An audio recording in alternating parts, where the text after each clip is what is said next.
All of this has sent shockwaves through the community in Flushing, which can be felt in Margin's house.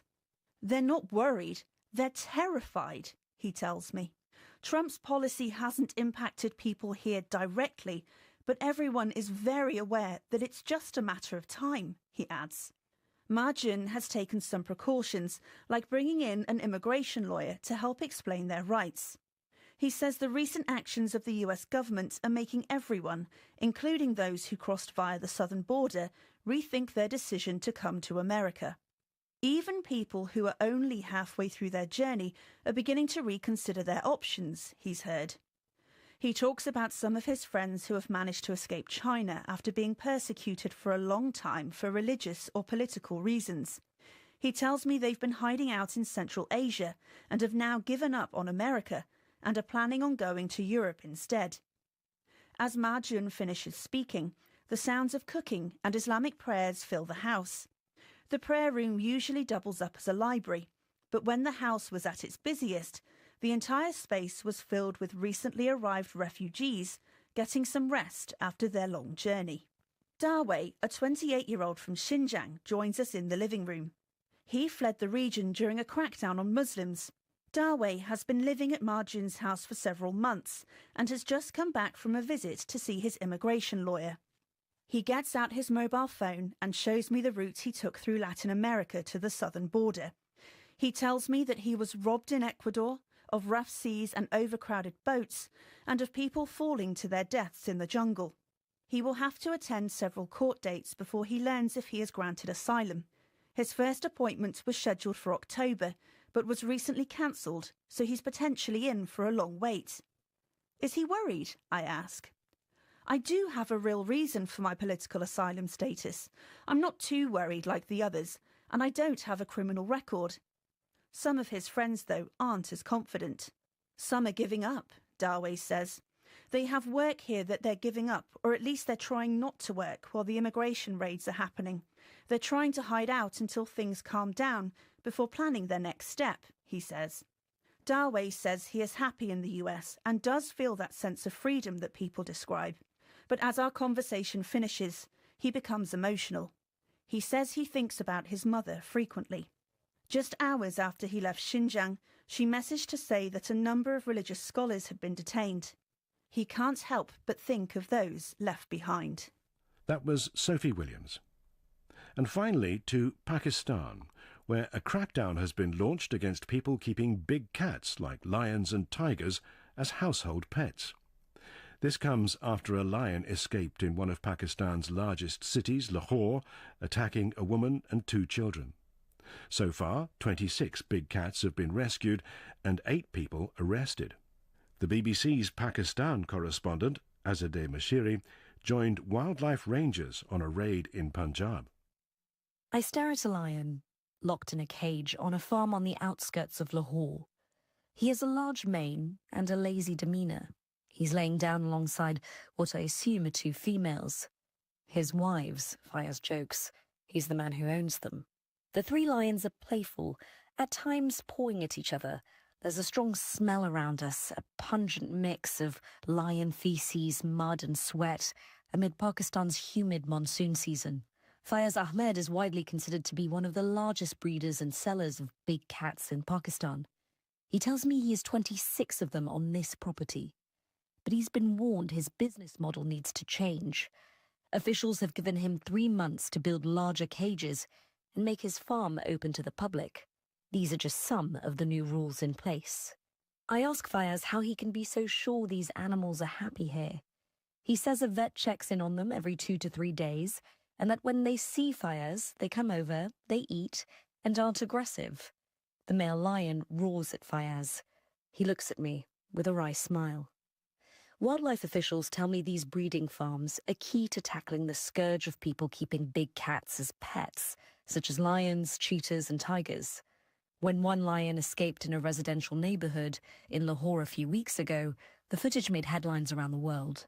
People I spoke to in Pakistan were shocked, but it wasn't the first time a pet lion had escaped in the past year. The Punjab provincial government is now stepping up a gear and hoping a $179 fine per animal and the threat of a 7-year prison sentence will persuade owners to surrender their illegal pets. But one animal rights lawyer I spoke to sounded deeply frustrated. He told me this was all long overdue. For years, big cats have been used as status symbols by wealthy Pakistanis, with many posting videos on social media featuring grooms bringing chained lions to their weddings and people sitting in throne-like chairs in their homes next to big cats. In Punjab, these animals are a sign of power and even political fealty. The tiger is a symbol of the ruling PMLN party. You'll occasionally see supporters making headlines when they defy laws and bring these animals to rallies. They've been bred and sold as pets for so long that one official tells a team these raids are only scratching the surface and that there may not even be enough space in zoos to house all the animals they recover. But as public pressure ramps up, daily raids are happening across the region. We join rangers as they embark on another inspection, following their SUVs up through dirt roads to reach an illegal breeding farm. There, we find 5 small lion cubs abandoned in a cage, their coats muddied. One of them is pacing and pawing at the lock, a small growl escaping him every few seconds. But where are the parents? A ranger wonders out loud. We keep walking through the farm and see several larger empty cages. The rangers spot one man standing by them and detain him. He insists the owner has gone missing and that he'd only been hired as a caretaker 2 weeks ago. Many illegal breeders realize there's a crackdown going on and have taken their pets into hiding. The rangers worry the owner of this farm took the adult lions with him. The cubs are taken and driven to a public zoo in Lahore, where keepers place their hands under each cub's armpits and carry them into a dark, cave-like area, locking them once again inside another cage. They'll need medical checks before they can be released into the wider enclosure. Many captive big cats have been inbred over the years and have a host of illnesses. In those cases, the province is considering euthanizing them. That's just another reason that staring at these little cubs, who are now calm but huddled together, I wonder whether the problem has already gotten too out of hand. That after decades of unchecked breeding and selling, this could be, as one activist told me, a futile exercise. The Director General of Wildlife and Parks told me these raids will continue for another 6 months. Even that, he tells me, may not be enough. Azadeh Mashiri there. I'm Max Pearson. The producer was Fahana Haider. And we'll be back again next weekend here on the BBC World Service. That was the BBC program from our own correspondent. I'm Saroja Coelho. Have a great day. Good morning, Manitoba, and hello, Winnipeg. I hope you had a great weekend. You probably got a little wet out there, and hopefully that will help with some of the fire situation in parts of the province. Thanks for joining us. It's 3 minutes to 6 a.m. Information Radio is a show you're on, the morning show, and we're here with you till 8:37 on 89.3 FM, 990 AM on the app and on YouTube. So this morning, we're expecting sunshine early this morning, a little bit of fog patches possible, 30% chance of afternoon showers and another sticky day in Winnipeg. A high of 25 with Humidex 28. Brandon, very similar, high of 23, Humidex 28, chance of showers. In Thompson, sunny, mix of sun and cloud, also a 30% chance of showers. Widespread smoke causing issues continually, and a high of 19 up in Thompson. Well, let's say good morning to the team. Abby Adiyemi covers weather on the show, as in our senior tech. Hi, Abby. Azika Abzelatif is behind the controls of our YouTube stream this morning. Good morning, Azika. And good morning to you, Sierra Sanders, who is here directing the program and will be on the air shortly, covering your commute.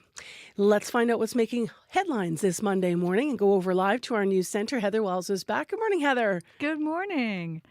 Well, police are investigating after a man was found dead in the water near Gimli yesterday. Gimli RCMP responded to reports about an abandoned boat in open water near Willow Island around 8:30 yesterday morning. When they arrived, Coast Guard officials say no one was in the boat, but a phone and wallet had been left behind. The body of a 62-year-old man was found in the water a few hours later, so we'll hear more about that. And political leaders from 4 provinces and 11 U.S. states are in Saskatoon this week, meeting for the annual Midwestern Legislative Conference. They're going to talk about Canada-U.S. relations amid a time when President Trump says the U.S. and Canada may not reach a new trade deal by August 1st. We'll hear more coming up in the next news at 6:30. All right. Thank you, Heather. You're welcome. In our program this morning, right out the gate, we're going to talk about something lovely. If you were out in nature this weekend, you'll appreciate this. The Nature Conservancy of Canada wants you to become a backyard biologist all week. They're going to tell us about their annual Backyard Bio Blitz. So if you have a camera and you like to take photos of nature, this one's for you, folks. And then a little bit later on the program, we're going to be digging into something that has been developing. There's a pro-Trump MAGA-affiliated Christian singer who's planning to come to Winnipeg, and some members of the community are against it. I know I got cut off. Comedian Mo Amer will be here to talk about blurring the lines between reality and fiction on his award-winning show, Mo. He's not a child. He doesn't live at home with his mommy. You know that's a cultural thing. And the pressures that come with being a Palestinian stand-up on tour right now. Q, this morning at 10:30 in Newfoundland, and on the CBC Listen app, or wherever you get your podcasts. This is World Report. Good morning, I'm Ethel Musa.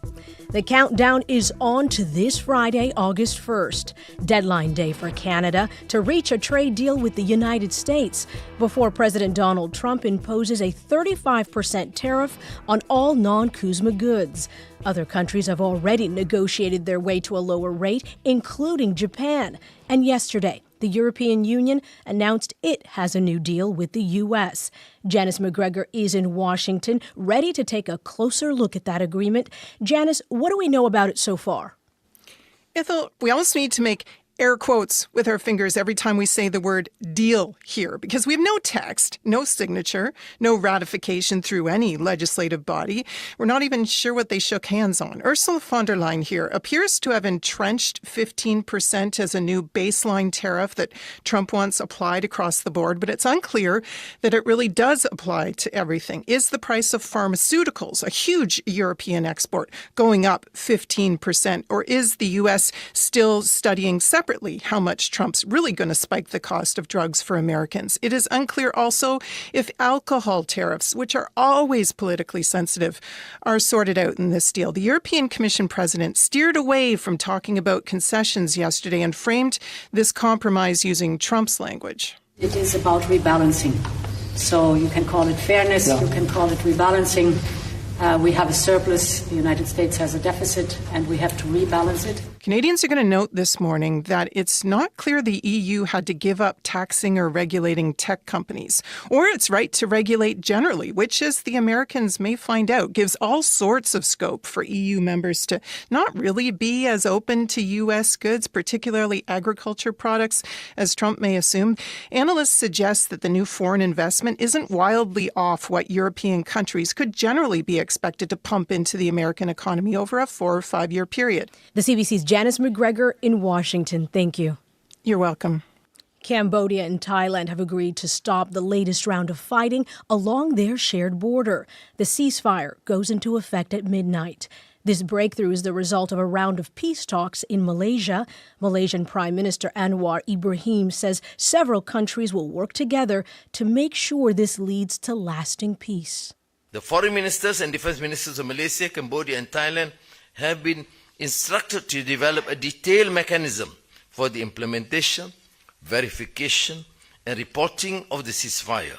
This mechanism will serve as a foundation for sustained peace and accountability. At least 30 people have been killed in the fighting that started last week. It is the deadliest conflict between the nations in more than a decade. Tensions escalated after a Cambodian soldier was killed in late May. A United Nations conference is trying to revive a two-state solution between Israel and the Palestinians. France and Saudi Arabia are co-chairing the three-day meeting in New York starting today. French President Emmanuel Macron said last week France would recognize a Palestinian state in September. This all comes as the World Health Organization says malnutrition in Gaza has reached alarming levels. Blake Sifton is in Tel Aviv with more. Blake, what can we expect from today's conference? So this conference is meant to try to set out concrete steps towards a two-state solution. The prospects of a two-state solution actually coming into existence anytime soon is viewed as being extremely unlikely given the Netanyahu government's opposition to the idea. But now, with international scrutiny over Israel's conduct in the war in Gaza mounting, the conference has become much more relevant. The French foreign minister has said that he expects other European countries to announce their plans to recognize a Palestinian state during the conference. Of course, Israel and the United States are not attending, but according to the French, the disarmament of Hamas will also be discussed, and Arab countries are expected to condemn Hamas and call for them to be disarmed for the first time. The conference is happening as Israel begins to allow aid deliveries into Gaza. What's the latest there?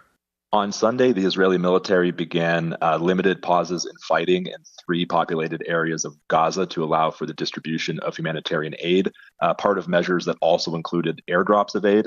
Now, these steps have come as international condemnation has mounted on Israel over the spreading starvation crisis in Gaza. Now, Israeli Prime Minister Benjamin Netanyahu insisted on Sunday that Israel had always facilitated the shipment of aid into Gaza and that the situation is not as bad as aid agencies and the people on the ground say. Israel is presented as though we are applying a campaign of starvation in Gaza.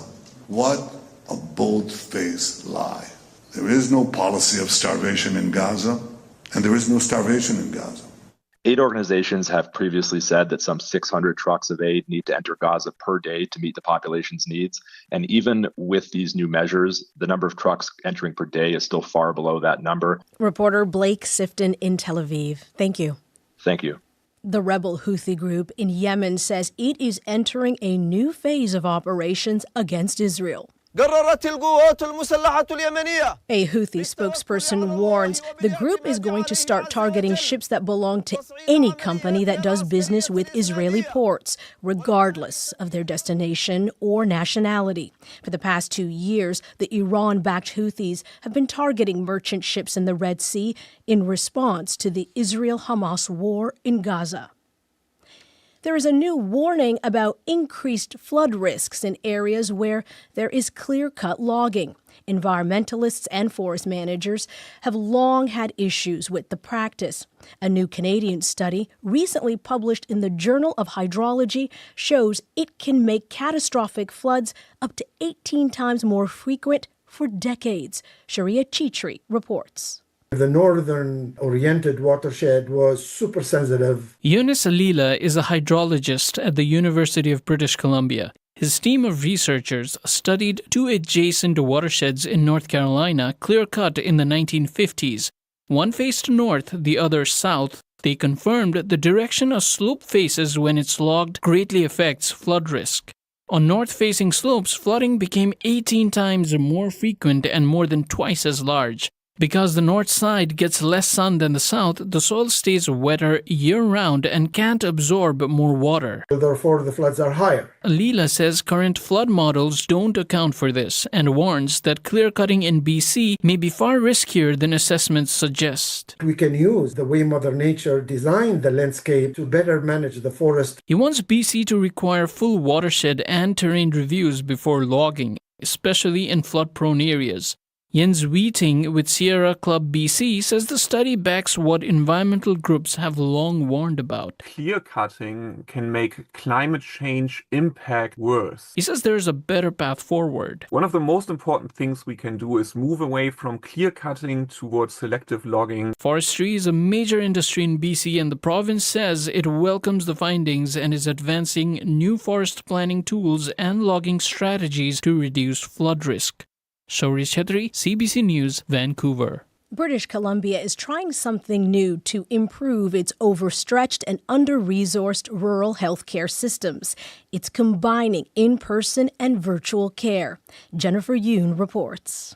It's a different experience. Dr. Amy Sawchuk had delivered hundreds of babies, but never like this. You just have an emergency room bed. The mom was supposed to be flown down from her rural BC community for the birth, but the baby had other plans. It was coming right there and then. We're on an iPad in the back corner. So there Sawchuk was on a video call from her living room, helping a doctor on the ground who hadn't delivered a baby since their residency. We're saying like, hey, if you get a chance, can you please listen to the fetal heart rate now? It's part of a program in British Columbia connecting connecting rural doctors and nurses with specialty doctors virtually, a way to support healthcare workers in remote parts of the province who are often overstretched, hopes Dr. Kendall Ho, who co-authored a new study in the Canadian Medical Association Journal on it. It's not about virtual versus in person, but it's about how do we combine them best to serve our patients. I think anything that provides better access to rural patients is an advantage. The program is like a lifeboat for healthcare workers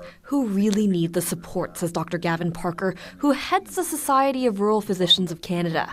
He thinks it could be useful in other parts of the country. But, he says, it can't replace long-term solutions for staff shortages. The real solution is getting more family physicians that are better paid and better supported in more rural communities. Also important, Parker says, making sure rural doctors are given training support so they can brush up on any skills they need to serve their communities. Jennifer Yoon, CBC News, Toronto. And that is the latest national and international news from World Report. I'm Idil Musa. This is CBC News.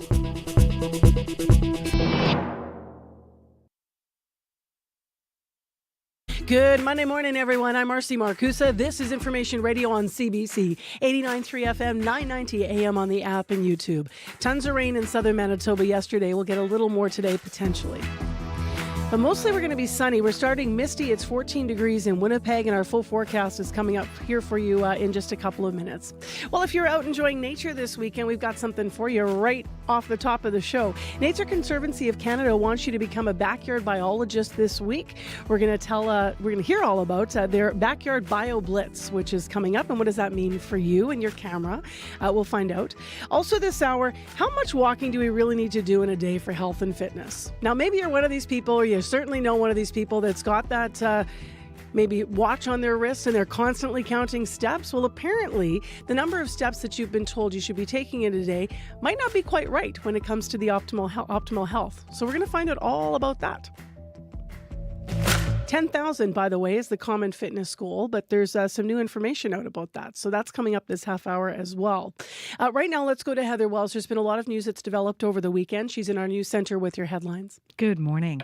A pilot is dead after a small plane crashed into a southern Manitoba field over the weekend. RCMP and the arm of Springfield were called out to a field in Dugald around 11 Saturday morning. Officers found a mangled single-engine aircraft in a farmer's field. Fire Chief Brian Seaton was one of the first people to respond. He describes the scene as devastating. We'll hear more coming up. And the number of hospitalizations related to e-scooters is up. Data from the Canadian Institute for Health Information says injuries have increased by 32% across the country. Some advocates blame the increase in Manitoba on a lack of rules around the use of e-scooters. More on that story as well in our next local news at 6:30. So, Heather, I had no idea, and I only have an idea now because of our reporting and because we have an item on this in the show as well, that they could go as fast as they can. They can really go fast. And it's frightening because sometimes they're on sidewalks, sometimes they're on the street. So where are they supposed to be? Some can go up to 80 kilometers an hour or even higher. I think a lot of people that sort of haven't been on one, like myself, would find that surprising. I know I found that surprising, up to 80K. So thank you very much. You're welcome. You know, we have a couple e-scooter riders in the newsroom.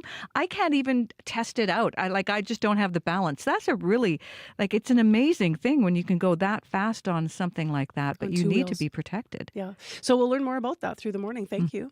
Welcome. If someone's trying to picture an e-scooter here, like think about a skinny skateboard with two wheels, you're standing, and then there's a bar that extends up to about your waist. So you actually have handles that you can sort of steer it as you're kicking off.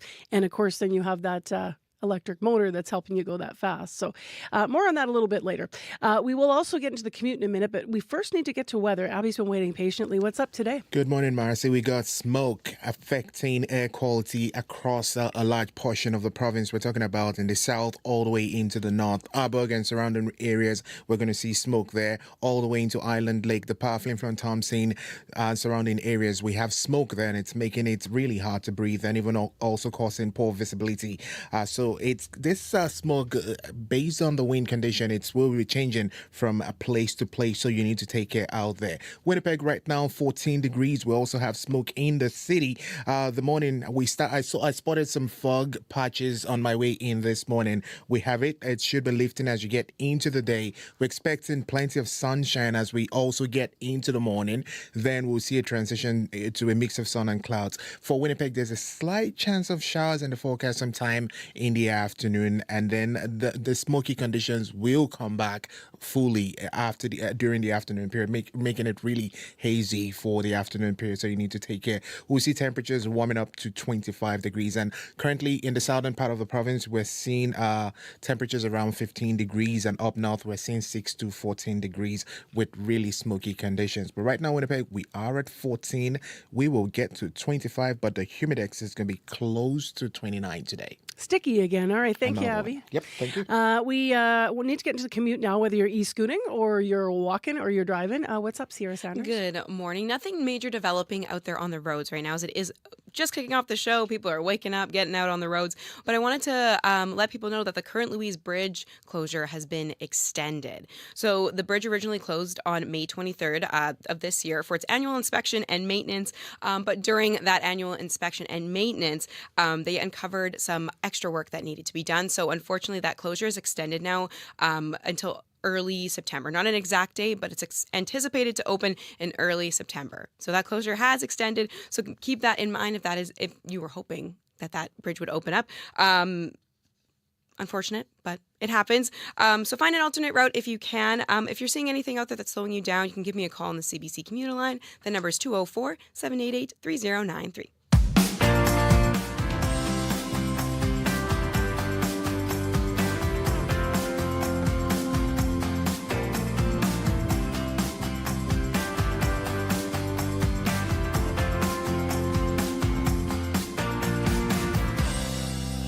6:15 a.m. is the time right now, and as I mentioned, we're kicking off the show today with something lovely.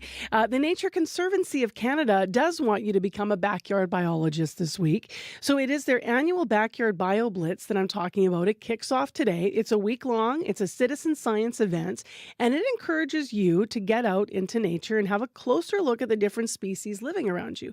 Now, Christine Chilton's with the Manitoba chapter of Nature Conservancy of Canada, and she joins us this morning to tell us more. Good morning. Good morning. So what do people need to do? Is this about taking pictures of anything and everything, or what's the goal? Absolutely anything and everything. It's the Big Backyard Bio Blitz, so you can go online and you register. And then what you're going to do is you're going to have an app on your phone called iNaturalist, so you'll just download that app. And then whatever your day looks like, whether you are, walking to work, you're a construction worker on the side of the road, you're a beef producer checking your cattle, you're out on the land for ceremony, stop, take a picture, right? Look at what's around you, kind of listen to what's around you. There's an option to also upload sound bites. And it gives us a bigger snapshot of what's happening across the country. So someone might be thinking, are they looking for award-winning photos of the monarch butterfly, or are they looking for a snapshot of, the weed that grows every year in my garden? Both.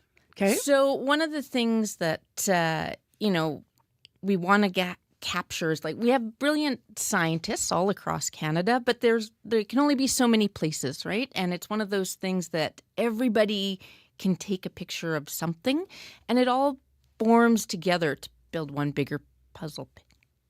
If you're not an amazing photographer, do you have to worry about that? What's the quality of the pictures you need? So you'll want it to be clear, it's to be identified, but that's about it, right? Give the phone to the kids, let them go wild. You're wondering what to do on the way to camp. You're wondering what to do. Just have fun with it. I mentioned monarchs, and then you mentioned, we were also mentioning weeds. Actually, those two things could be things that could be helpful, because you're hoping for pictures of monarchs. Why is that? Well, monarchs were our number one photo from past years that people were capturing. But one of the things that we want to see is, where are species? Where are they going? Where are they not going? Right? Is it, we think about all of these iconic species, but maybe it's a weed. Maybe it's something that we're no longer seeing native species because we're seeing a lot of invasive species. So those are a bigger story to tell. So you're trying to learn also that the monarchs obviously are something that you want to understand, and then other at-risk species. But if something's invasive, people might have a good view of that too. It might just be in your own yard. It might be in your own yard. I struggle with weeds in my yard. I know. Right? Who I know. doesn't? I was down there weeding this summer, and I thought to myself, someone smarter than me should take and cross-pollinate so we could have a flower as hardy as a weed. I know. Right? It's, why do we have that already? Have you done the BioBlitz yourself, Christine? I have done the BioBlitz myself. Yeah. What kinds of things did you take photos of? So our highlight was a northern leopard frog one year that we had captured, and it was a ton of fun. It's one of those things that we had, you see them around and you're like, oh, it's a frog. But then to actually take the photo and then iNaturalist will identify it for you. So much fun to just learn a little bit more about what it is. For us, it was during the pandemic that we really got into it. Really forced you to sort of slow down and look at what was around you and what was happening. And everything was doing better because the people weren't in their way. That's right. In nature's way. It was great. It was. It's been a ton of fun. How many pictures do you usually get either in Manitoba or across the country for this? So we've had almost 50,000 observations in total. So over 5,000 different species, a lot of them plants. So, as much as we're excited about that moose that you see on your camping trip, and believe me, we are excited about the moose on your camping trip, we also want to see the plants, what's out there and what's coming along. So yeah, look up, look down, look all around. All right, before you go, let's repeat the information for folks. So you start with downloading the app.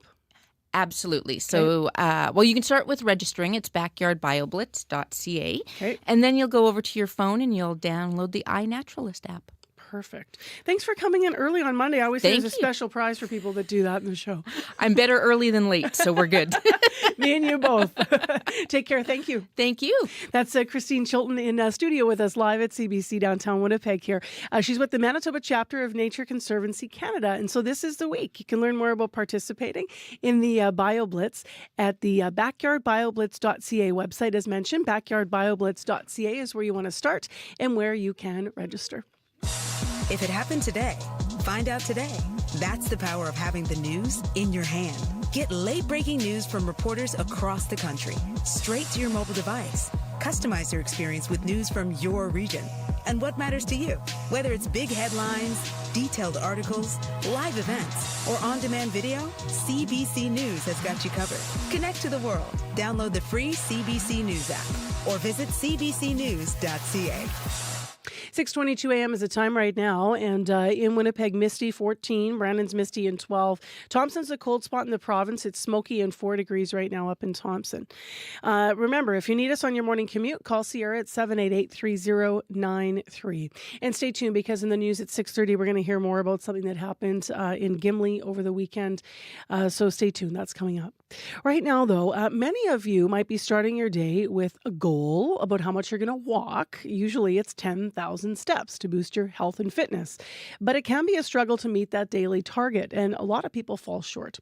There's new research, though, that was just published in the Lancet Public Health, and it points to lowering that benchmark. It actually suggests that you can still get a range of health benefits from walking 7,000 steps a day. So they're cutting down 3,000 steps. To talk about why and a bit more about the research, Marcus Duncan's with us via Zoom, data scientist at Participaction. Good morning to you. Good morning. Thanks for having me. So what's your reaction to the study's findings about the benefits of 7,000 steps a day?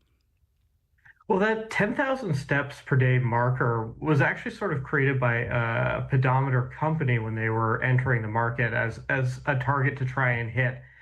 And ever since we've had these really great tools for being able to measure step counts, researchers have been looking at whether that is like sort of a reasonable target for people.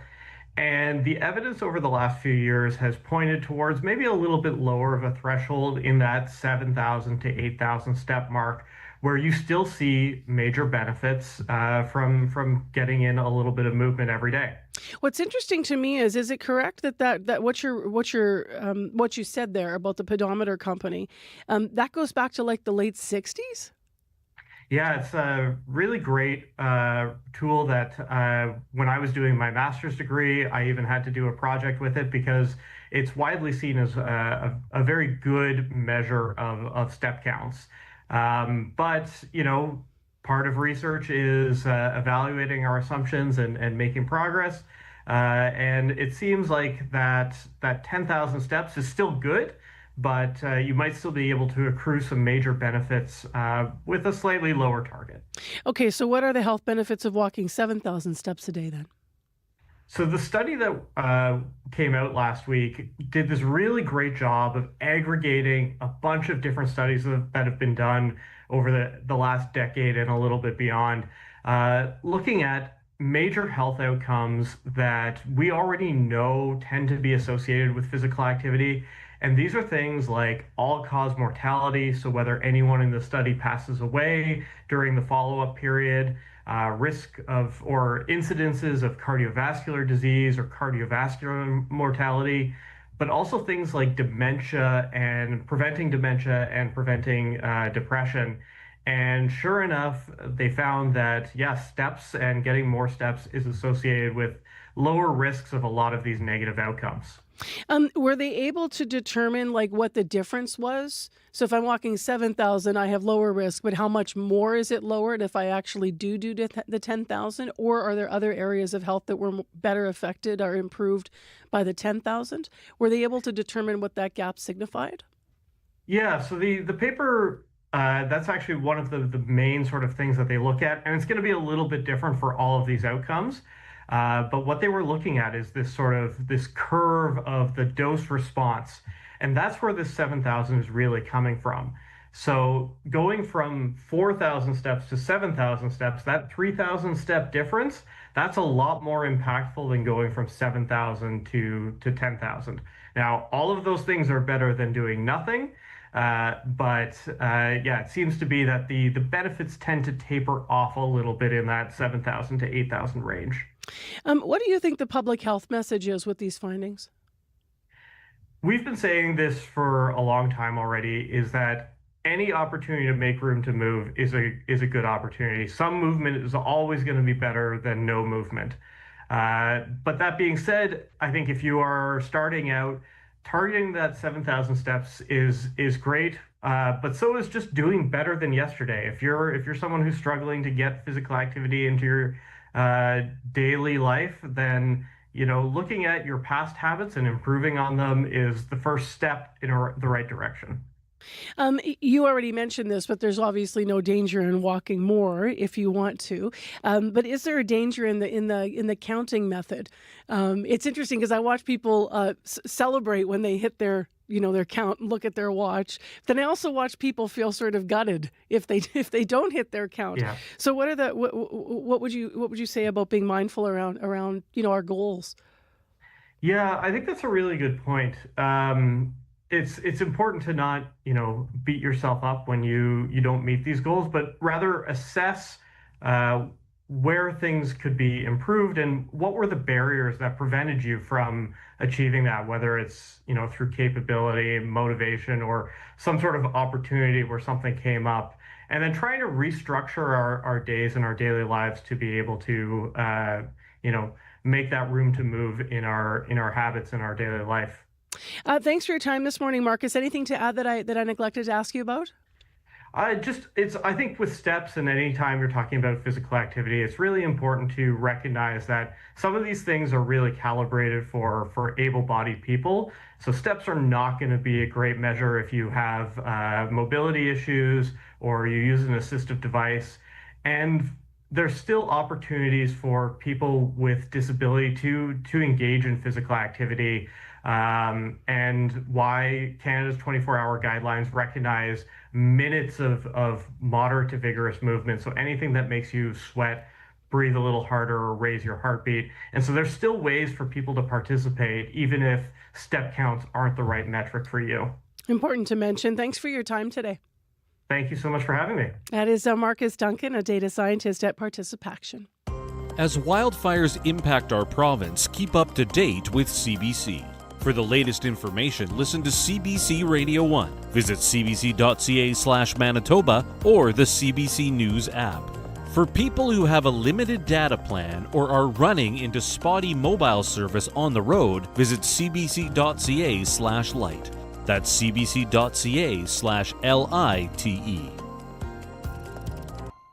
Well, if you go to our website this morning, you're going to read a story about this, and we'll have interviews about it coming up later in the show. A controversial religious rock singer who has ties to the MAGA movement and to the Trump movement is on a North American tour right now. Now, there are plans right now to come and visit Central Park in Winnipeg next month, but there's calls for the event to be canceled. His events have already sparked cancellation in other cities and jurisdiction in Canada. We'll have more on why some say his visit to Winnipeg could spark safety concerns. So that is coming up a little bit later on the program and in the news this morning as well. So stay with us here. I'm Marcy Marcusa with our team at CBC 89.3 FM, 990 AM on the app and on YouTube this morning. And we have business news coming up. Phil DeMont sitting in for Krista Lee this morning. It's a pretty big week for the Canadian economy, to say the least. We're all looking at August 1st, the end of the week, the trade deadline. So we're going to talk more about that with Phil. Also, Phil this morning has a story about over the weekend how the U.S. reached a trade deal with the European Union.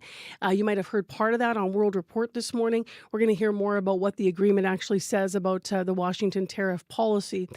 And then we're going to talk more about what is called the quote-unquote Pope economy.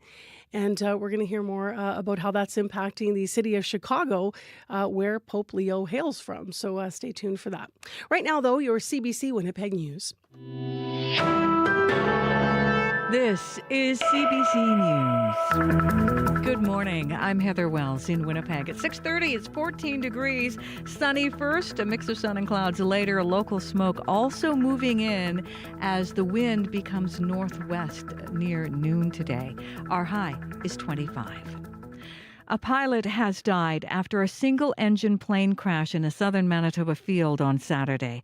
RCMP in the RM of Springfield were called out to a field in Dugald around 11 Saturday morning. Springfield Fire Chief Brian Seaton was one of the first people to respond. There's multiple callers at that time. Finally, we were able to pinpoint it down to where exactly it was. It was in the backyard of one of the homes in a farmer's field. The body of a man was pulled from the crash site. Officials say he was the only person inside the plane. No other information was available about the man's identity. Police are investigating after a man was found dead in the water near Gimli yesterday. Gimli RCMP responded to reports of an abandoned boat in open water near Willow Island around 8:30 Sunday morning. When they got there, Coast Guard officials said no one was in the boat, but a phone and wallet had been left behind. The body of a 62-year-old man was found in the water a few hours later. E-scooters are becoming a popular way to get around, but injuries and hospitalizations connected to their use are rising. Latest data from the Canadian Institute for Health Information shows a 32% increase nationally in hospitalizations related to e-scooter injuries from 2023 to 2024 compared to the previous year. Some blame the lack of rules for their use. CBC's Felicia Adam has more. They just come up right against you. You're in this lane, you're turning signal, and they're right past you. Marion Siemens is fed up. The cyclist almost got into an accident because a driver on an e-scooter ignored a red light. It was scary. Like, he could have got schmucked, and then what would have happened, right? Rob Christensen is an e-scooter enthusiast. He wants its use to be regulated like an electric bike. And also to empower regulatory authorities to say, hey, what you're doing is unsafe. You need to behave like a cyclist. Instead of this kind of weird world where you see e-scooters, some are behaving safely, some aren't. They're all just, it's a free-for-all. Right now, there are no regulations governing e-scooters, but the province says it's looking into creating rules so the two-wheelers can be used safely and responsibly. Felicia Adam, CBC News, Winnipeg. Political leaders from 4 provinces and 11 U.S. states are in Saskatoon this week. They're meeting for the annual Midwestern Legislative Conference. Delegates will talk Canada-U.S. relations, immigration, child welfare, and AI. It is one of the largest binational conferences in the country, and it comes as President Trump says the U.S. and Canada may not reach a new trade deal by August. You can hear more on that coming up on World Report at 7. Winnipeg South MP Terry Duguid wants to focus on ties over trade, borders, and water. Our relationship, despite headlines, is strong, is very connected and integrated. We have so much in common, and I think that's what we're going to emphasize, what we have in common rather than our differences. Duguid says expanding clean energy grid north-south is a priority, as well as water management to minimize effects of drought. A Portage la Prairie man who saved a drowning toddler on a Lake Manitoba beach says he's happy the child is safe. Preston Houle was at Delta Beach earlier this month when he heard a woman screaming for help. She was holding the child, and I seen the child was unconscious at the time, and there was a lot of yelling and help and stuff, so I didn't see much people react, so I got up and I went running out to grab him and stuff, and then I told her I'll take him from here. Houle performed CPR for about 2 minutes until the little boy coughed up water and started to breathe again. Police say the toddler is expected to make a full recovery, and they say Houle's quick actions saved the child's life. A Winnipeg church is worried a Central Park concert might stoke seeds of division. Revival is coming. The event is being organized by U.S. Christian musician Sean Foyt. The MAGA-affiliated singer has publicly spoken against abortion rights and the 2S LGBTQ plus community. Leslie Harrison is a minister at Knox United Church, which borders on Central Park. Nobody would want something like that brought into our midst. We have enough issues that we're dealing with and have worked very hard to build, especially within Central Park, a place that can be safe and welcoming and accommodating for all. Foyt says he is facing religious persecution. The city is still reviewing his application to host that concert. You can find more news updated throughout the day. All you have to do is head to cbc.ca/Manitoba. Did you get into anything fun on your week off there, my friend? Got a little farming in. Nice. Where are you farming? Like, really? Just No, out not of the really. farm or hard labor? I was on a farm. Glad you weren't having to do something difficult. I'm like, that doesn't sound like rest. Every you know, farmer I know does a lot of hard labor, man, and they're up early. I was hoping you'd sleep in. You know what? When I got back to Winnipeg, I can't tell you how much can a person actually sleep. That's all I want to do. Oh, I thought you were going to end that with you can't sleep that much. I was like, I can sleep a lot. Turns out I can really ace sleeping. We're gonna have to talk about this off air because I'm right there in your club. There you go. All right, thank you, Heather. Nice to have you back. Thanks. So this weekend, if you were out and about, you noticed a lot of rain, especially yesterday, of course. Today, we just have a slight chance of showers in the forecast. Abby is here with our regional details now. Abby? Good morning once again. We have smoke impacting the air from southern part into the northern part of the province this morning, and that hazy condition will definitely be felt across most of the regions. We do have air quality warnings in effect for areas around Victoria Beach and all the way tracking it through the powerful influence into Thompson and Island Lake. You will be feeling the smoke in that region. Conditions in the south at this point, we're seeing 13s all the way to 16 degrees. Winnipeg at this point, we are at 14. Some mist from overnight still lingering.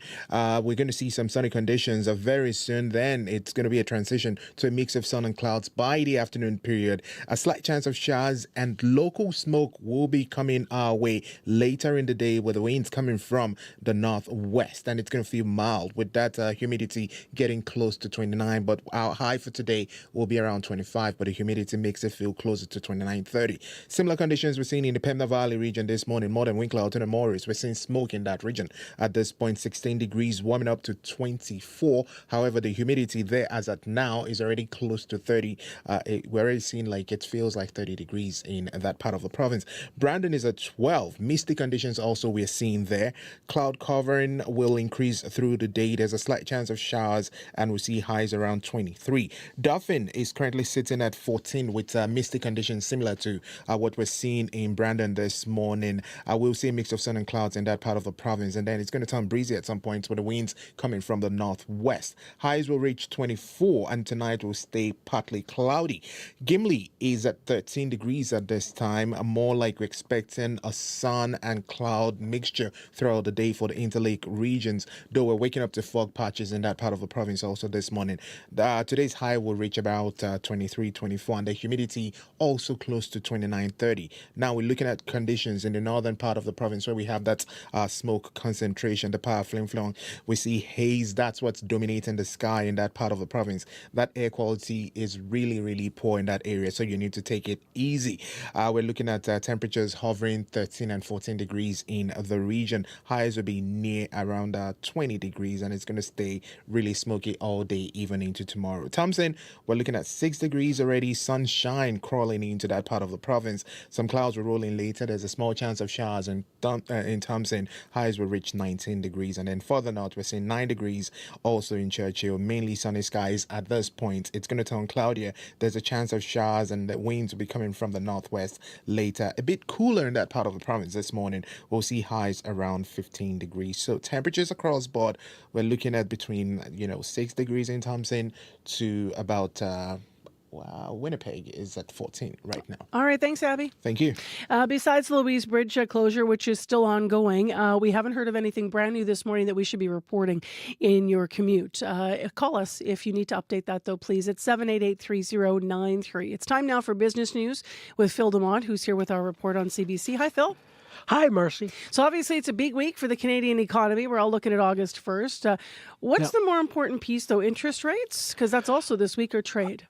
It'll be the trade agreement just because of the deadline you talk about, and I suspect we're not going to make that. August 1st, the date when Washington and Ottawa supposed to make a new arrangement on tariffs. But both sides have been signaling for the past week or so that an agreement's unlikely by Friday, and any deal will include tariffs, a bunch of kind of hedging comments. So the question becomes, will Washington slap a 35% tariff on a limited amount of our exports going south, because there's only a limited amount of what we sell in the U.S. that's open to these tariffs, or will Trump pause the imposition of these new tariffs, as he's done in other cases? At this point, kind of who knows, but as Doug Porter over at the Bank of Montreal says, it's all quiet at the crazy train for now. More likely, what's going to be important just because of what gets done or not done, both the Bank of Canada and the U.S. Federal Reserve will hold fire on cutting interest rates. They're slated to meet this week about what to do about rates. Analysts are betting that the bank up here will keep its main rate 2.75% for the third straight meeting at the same level, not move it. The same with the Fed at 4.25%. Now, in Canada, core inflation above 2.5%, and that's an uncomfortable area for the bank. In the U.S., the core CPI is even higher and stickier, so both banks probably want to see when, not if, the new U.S. tariffs hit store prices. Central Bank in the States, though, has another problem. Donald Trump, for months now, has been yelling at the Fed to cut rates, so much so that the Fed chair, Jerome Powell, is now thinking if he cuts rates, he'll look like he's caving to the president. He doesn't want that to be his legacy. So the irony of all of Trump's histrionics in this area is the fact that probably he's entrenched Powell's position, not made it weaker. What is the agreement? I just want to look at something else here, because over the weekend the U.S. reached a trade deal with the European Union. So what does specifically that agreement say about the Washington tariff policy? Well, I think it's about no longer reshoring U.S. manufacturing, creating jobs, which was the headline of all its tariffs. It's about raising money to pay for Washington's recent tax cut. Sunday, the European Union and the U.S. announced a trade deal. In it, most goods going from the 29-member EU to the U.S. Gets hit with a 15% tariffs. So that's pharmaceuticals, machinery, cars, a whole range of products. They'll go up by 15% in price, better than the 30% that Trump had been threatening, but it's still a tax hike for Americans. And here's where I'm going with this. In most cases, the deals we've seen won't do anything to create jobs in the U.S. We're seeing basically tariffs in the 15 to 20% range, Vietnam, Indonesia, etc. But the cost differential, Marcy, between those countries and the U.S. is so large, the 20% tariff won't close it.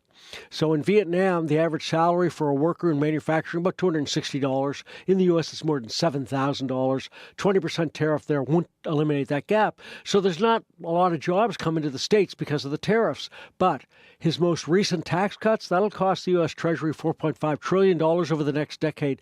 The tariffs will raise about half that amount of money, but that's better than they were before. So I think it's really about the tax cut, not about American jobs when you look at these tariffs. And before we look at markets and numbers this morning, tell us more about the Pope economy. Yeah, it's about the city of Chicago, as you were alluding to, and the popularity of the new pontiff. Pope Leo hails from Chicagoland, which is essentially the suburbs of Chicago.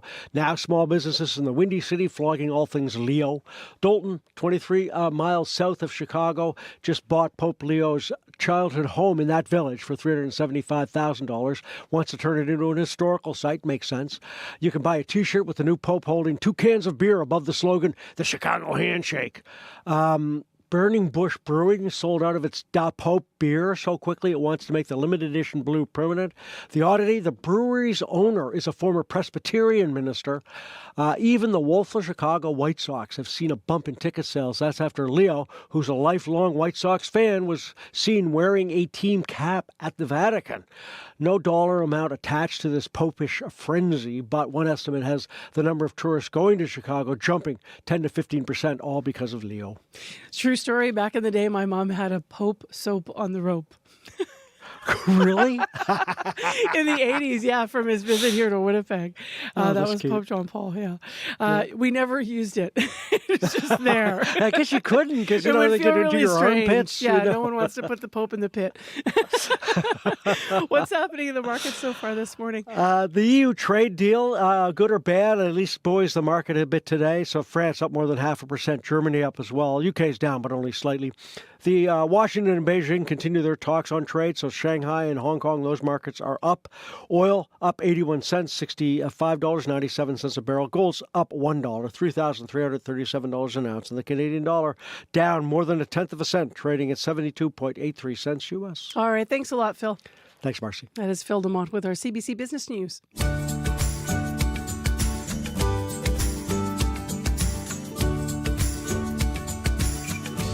It's 6:45 a.m. You're on CBC this morning. Thanks for spending some time with us here. I'm Marcy Marcusa with our team at the show. We have Azika and Sierra and Abby along behind the controls here.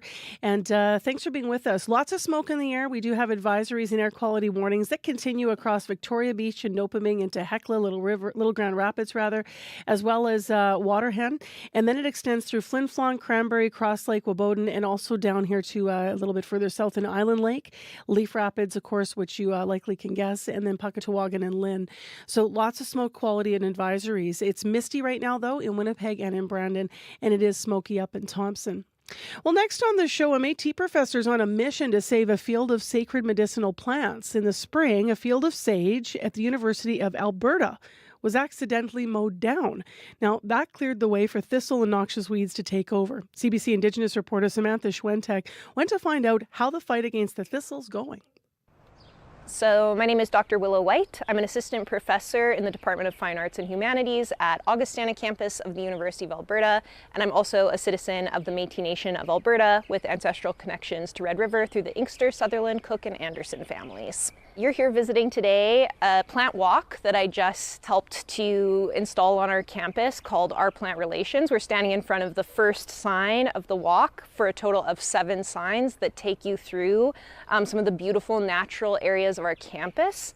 And the signs introduce visitors to some Indigenous languages and perspectives on native plants, or what we sometimes refer to as medicines. So from a Western perspective, you might think of medicine as something that you get from the pharmacy that is meant to cure some kind of ailment or sickness. That medicine from an Indigenous perspective can really be a much wider definition of things that we relate to, consume, that we are in relationship with, that are good for us. So food at times might also be thought of as a medicine. So medicine has a really broad definition. It doesn't necessarily mean it's something that, say, fixes a fever, though Indigenous plants do that, but it also might be something that nourishes us. It might be more spiritual in context, something you use in ceremony to help cleanse yourself. So medicine can mean a lot of different things. I learned a lot doing this project, a lot that I actually can't even necessarily share because there's so many protocols around this important knowledge. But I really just learned a little bit. I was so humbled in doing this work. Right, and we are on this beautiful campus where we are joined by all kinds of nature, that the birds I'm sure we can hear right now. What are we doing today? This afternoon we're going to go and pick some invasive thistle that is growing in a sage field and risks outcompeting with the sage. And some volunteers are coming together to help us remove the thistle and save the sage. Oh, sometimes you really gotta fight them. Yeah. All right, can I borrow you for an interview while you're working? Yeah, so my name is Ann McIntosh, and I'm our Associate Dean undergrad, but in this context, I am also a plant biology prof. Okay, and so why do we need to pull the thistle? It's actually technically, I think, in the Alberta Weed Control Act. It's a noxious weed, so what it means is it's a really good competitor. It's likes disturbance and likes the mowing that happened, that kickstarts it, and so it's got various advantages compared to other native plants. So it doesn't have any native predators, say, to help keep it under control. You can see its defense mechanism of being really prickly, so things don't want to eat it. It's not palatable, and so as such, it gets left behind and it can grow up and then eventually take over, which we see in some areas. And I just wonder your general thoughts on what Willow has done with this plant walk and with trying to remediate the sage field. Oh, well, yeah, and remediation seems like more reconciliation is the term. I think what she's doing is building a path forward towards us decolonizing our practices here and appreciating what's been here for time immemorial. And so this fall, for instance, I'm going to take my students around in my plant biology course, and we're going to take a visit on this plant walk and have our students see these different perspectives rather than the traditional Western science way of knowing, to see plants as our relations. And you're one of the most enthusiastic plant pullers in the bunch. Maybe we should have had a contest for how long the longest root could be, which I don't think I'm winning that yet. But it is so satisfying when you get a good one. Kind of like if you've pulled dandelions in your yard. When you get the big tuber, yeah, feels good. Okay, so we have a pretty good turnout today. What does that say to you? Oh, it means so much to me. I think it says there's a really awesome community spirit, that people here really, really care about looking after the land, looking after the campus. And for lots of folks, like myself, they may not be from this particular community of Camrose. I've only lived here for 3 years, but we come together for the community and to just really care and look after the place where we live. And that means a lot to me. When I moved here 3 years ago, there wasn't a lot of awareness of the sage that was growing here. And now there's big amounts of awareness and people care about it. And that's so awesome. Professor Willow White from the University of Alberta's Augustana campus, speaking with CBC Indigenous reporter Samantha Schwentek. If you want to read the story about this, by the way, and obviously lots of relation to Manitoba here, same land, same sage, same issues. CBC.ca/Indigenous is where you can read more about what's been happening in that province. Well, speaking of provinces, next on the program, Canada's premiers recently met to discuss a range of national issues, including healthcare and interprovincial trade. But immigration emerged as a major focus out of the premiers' meeting last week. There's mounting pressure on housing and public services, and some premiers are calling for greater provincial input in immigration decisions. Now, Manitoba Premier Wab Kinew weighed in on this issue. He spoke to the Globe and Mail. He outlined that especially in rural areas, our province relies on the provincial nominee program for sectors like manufacturing, and that, quote, he told the Globe, having that immigration number cut by 50%, which is what the feds proposed, is a threat to our economy at the same time that we're trying to deal with the tariff threat, end quote. So that's from our Premier Wab Kinew here in Manitoba. Yvonne Sue is here to walk us through this. She's an associate professor in the Department of Equity Studies at the York University. Good morning. Good morning. Thanks for having me and talking about this important issue. So, for folks that haven't read about this, what exactly specifically are the premiers asking for in terms of control over immigration? Well, yeah, so as you mentioned, they want more control over the provincial and territorial nominee program. They want a say in the numbers. They want a say in how it works. And also they want to be able to directly issue work permits, which would be quite new. And they want to re-engage in issues like international student policy and post-work permit visas, which were, again, quite heavily affected by the federal government's decisions. So provinces are feeling that they don't have control over these things, which do impact their economy in a serious manner. And they're also recognizing and coming forth by saying there are labor shortages, which I know, doesn't often make the headlines because we don't want to say that, and that we don't want to say that it would be foreign workers and immigrants who will be filling those jobs. You talked about being directly able to issue work permits. I mean, how feasible would it be for provinces to do that and more if this, if this progresses like this? Well, I think technically it's feasible, right? Because it would just a matter of building that capacity, that administrative power. So, for example, like Service Ontario, the very different service offices would have to expand their capacity, and they would have to have the back-end ability to manage all that and what it means to have a work permit. So healthcare, education, all those things, it's very technically, logistically possible. I think the challenge is coordination. Imagine if all of the provinces and territories have their different systems. Even if there are 5 systems, they all have different rules, and provinces can choose. That's when it starts to get quite messy and hard to manage. Because you want a decentralized system. Premier Watkins is saying good things to say that, I want to be responsive.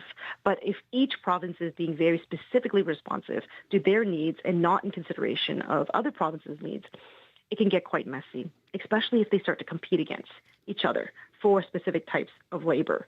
So we really want this to be a coordinated effort.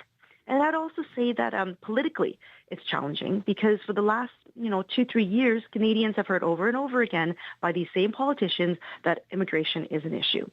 Temporary migration is an issue. International students are an issue. And now they're saying that there's labor shortages that these people will meet, and they want more of them. How would this affect the populations, like of newcomers? Would it or students or workers who are newcomers?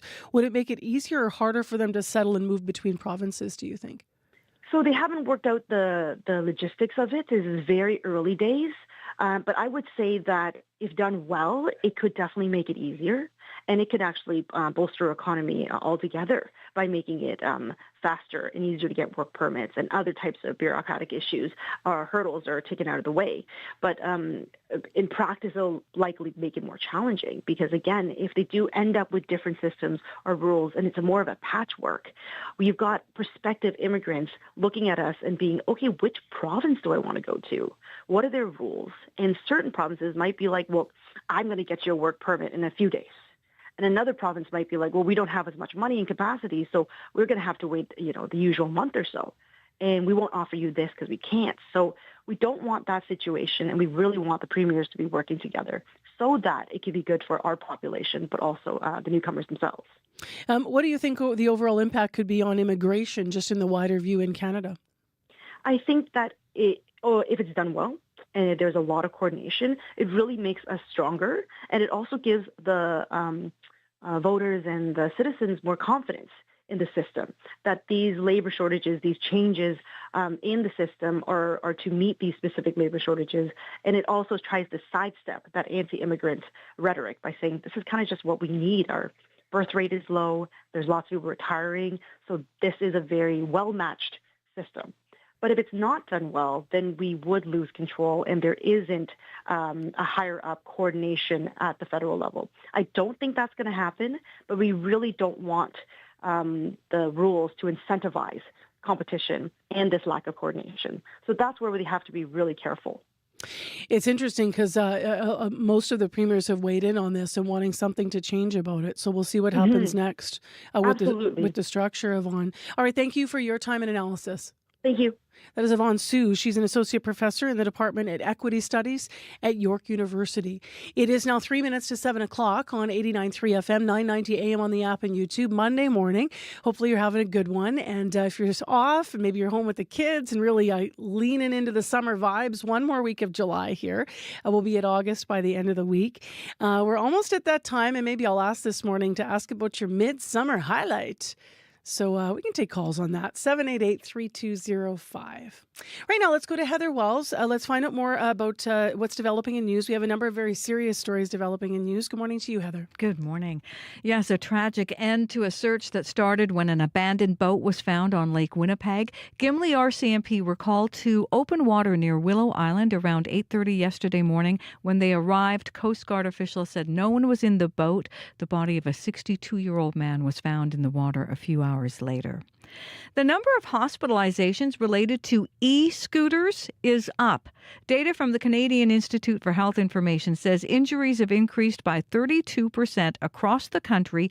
Some advocates blame the increase in Manitoba on a lack of rules around the use of e-scooters in this province. We'll hear more coming up in our next local news at 7:30. All right, thanks, Heather. You're welcome. Well, whether you're scooting or walking or driving, the commute's pretty good. Louise Bridge going to stay closed a little longer, so note that if that's on your commute, and call us if you have an issue. 788-3093 is where you can reach us. Smoke-wise, the air quality advisory today has been issued for around Victoria Beach, Duck Mountain, Hecla, Little Grand, as well as Grand Rapids, Poplar River, Cranberry, Portage, La Pas, Cross Lake, and also down through Island Lake, Leaf, and Puckatawagan as well. Here in Winnipeg, right now we're just misty. Up in Thompson, it is smoky and 4 degrees. Winnipeg's 14, winds are calm, and we should have some sunshine early this morning. It's looking like it's starting now. Our high today is 25 in Winnipeg. With Humidex, it'll be sticky and feel like 28. The next hour of Information Radio. From boomers to Gen Alpha and everyone in between, we're going to talk about family and friends from across generations getting together and trying to communicate in meaningful ways and hopefully getting along. There's very big differences in how the different generations communicate with each other. So if you've ever heard someone at your gathering saying, why can't they just put that phone down? Or someone saying nothing because they feel like everyone's offensive and they can't speak to them. This interview's for you. It's coming up in the next hour of the show. Also, in the next hour of Information Radio, we'll talk more about what Heather mentioned there, those e-scooter safety regulations that some are calling for in Manitoba, and a front yard that's all gone to the bees, someone who is planted to attract pollinators. Today on The Current. The Liberal government has made big concessions on this already, and the problem is they're not getting anything in return. I'm Catherine Cullen. It may be the dog days of summer, but the political scene is still hot in Canada, what with the trade war, Pierre Poilievre's by-election, and more. Our National Affairs panel will take us through it all, coming up on The Current. The Current, this morning at 8:37, 9:07 in Newfoundland, and on the CBC Listen app. This is World Report. Good morning, I'm Ithel Musa. The countdown is on to this Friday, August 1st, deadline day for Canada to reach a trade deal with the United States before President Donald Trump imposes a 35% tariff on all non-CUSMA goods. Other countries have already negotiated their way to a lower rate, including Japan. And yesterday, the European Union announced it has a new deal with the U.S. Janice McGregor is in Washington, ready to take a closer look at that agreement. Janice, what do we know about it so far? Ithel, we almost need to make air quotes with our fingers every time we say the word deal here, because we have no text, no signature, no ratification through any legislative body. We're not even sure what they shook hands on. Ursula von der Leyen here appears to have entrenched 15% as a new baseline tariff that Trump wants applied across the board, but it's unclear that it really does apply to everything. Is the price of pharmaceuticals, a huge European export, going up 15%, or is the U.S. still studying separately how much Trump's really going to spike the cost of drugs for Americans? It is unclear also if alcohol tariffs, which are always politically sensitive, are sorted out in this deal. The European Commission president steered away from talking about concessions yesterday and framed this compromise using Trump's language. It is about rebalancing. So you can call it fairness, you can call it rebalancing. We have a surplus, the United States has a deficit, and we have to rebalance it. Canadians are going to note this morning that it's not clear the EU had to give up taxing or regulating tech companies, or its right to regulate generally, which, as the Americans may find out, gives all sorts of scope for EU members to not really be as open to U.S. goods, particularly agriculture products, as Trump may assume. Analysts suggest that the new foreign investment isn't wildly off what European countries could generally be expected to pump into the American economy over a 4 or 5 year period. The CBC's Janice McGregor in Washington. Thank you. You're welcome.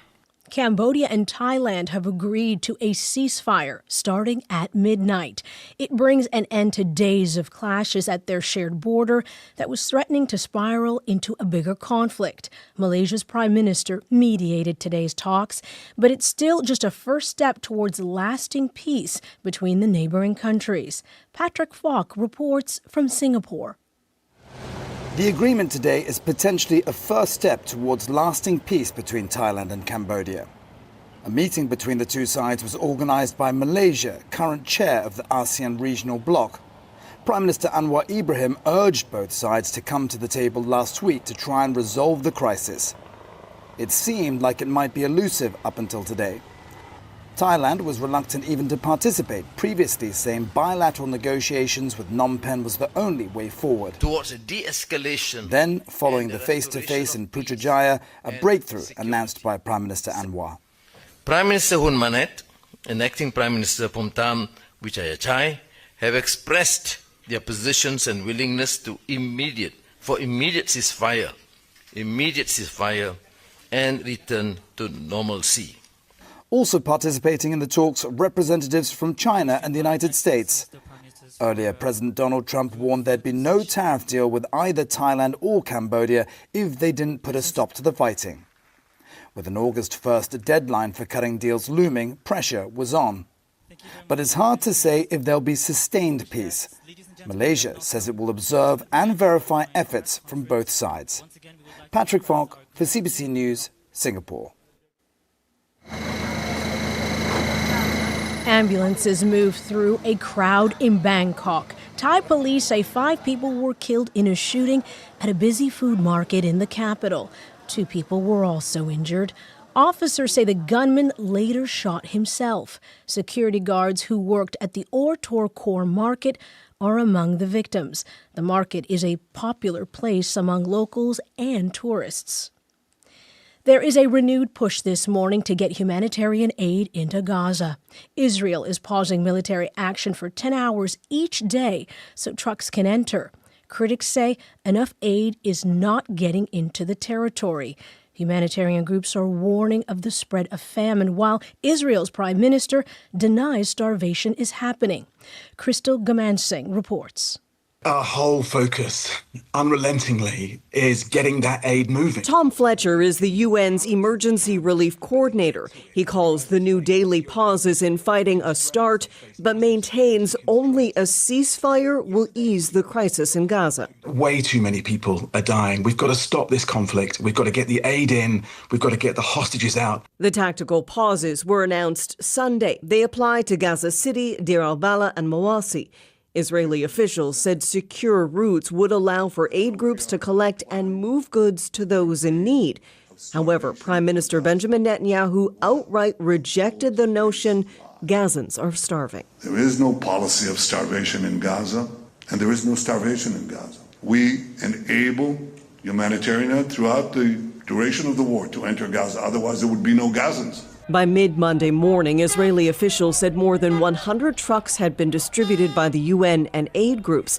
As world leaders denounce the spiraling humanitarian situation, the decades-old two-state solution is being revived. France and Saudi Arabia are co-hosting the gathering, which begins today in New York. Canada is one of roughly 40 nations expected to attend, but that does not include Israel or the U.S. Crystal Gamansing, CBC News, London. Police in Nova Scotia say there is a disturbing trend in the number of deaths resulting from intimate partner violence. 7 women have died in the last year, and police say their deaths were connected to their partners. The domestic violence court in Halifax is also reporting an uptick in cases. As Shayna Luck reports, that court was created 7 years ago to give abusers support to change their behavior and to give victims an active role in the process. I think some victims may be of the view that they're only doing this so they won't get a record and they're getting out of a real consequence. Legal aid lawyer Matthew Dara reflects on the approach taken by the domestic violence court, which sometimes draws skepticism from both the victim and the accused. The court uses counseling. The goal is for the abusive person to figure out why they used violence and gain better self-control strategies for the future. Dara represents many of the accused. They're unpacking a lot of things, talking about very personal matters, making significant changes. The Halifax court has seen more than 1,100 applications to the program since 2018. About 18% of those people weren't accepted, either because they went back to regular court or the court felt their cases were too risky for the program. Another 9% of people who applied entered the program but were removed, usually because they weren't attending counseling or doing the work. Crown Attorney Jennifer Cruz says that's a group decision. We will address those as a team on a case-by-case basis. There may be scenarios where there are additional supports that can be put into place. The court says it is seeing an increase in applications recently. In the first part of this year, there was a roughly 30% spike in applications over the same period last year. Shayna Luck, CBC News, Halifax. Canada's auto theft crisis is making a U-turn. Equite Association is a not-for-profit organization that tracks vehicle thefts across Canada. It says for a second year in a row, insurance claims for replacing stolen vehicles are down dramatically. Philip Lee Shannock reports. Really nice trending results. Brian Gast is the National Vice President of Investigative Services at Equite Association. The former cop raised the alarm when car thefts hit record highs. Now he has good news. We've seen a decline in the first half year over year, and the numbers are down. Nationally, 19.1%. In Ontario, 25.9%. Quebec, 22.2%. Gast says more resources for police and prosecutors had a big impact, as did the federal government's $200 million National Action Plan. There's now better enforcement at the ports and an international stolen vehicle registry. But Gast says fewer thefts may not mean a drop in insurance premiums, which also have to do with the value of claims. They seem to be stealing higher-end vehicles. So it's great that the numbers are down, but we're also monitoring the types of vehicles that they're stealing. And not all provinces had dramatic drops. Atlantic Canada was down 9%. Michelle Pelletier, New Brunswick's consumer advocate for insurance, says some rates have gone up. We're always saying that we're paying too much, but that's the way it works. It's many insured that pays for a few claims. 2023 was a record year for auto theft claims in Canada, with reported losses hitting $1.5 billion. Philip Lee Shannock, CBC News, Toronto. That's the latest national and international news from World Report. I'm Ithel Musa. This is CBC News.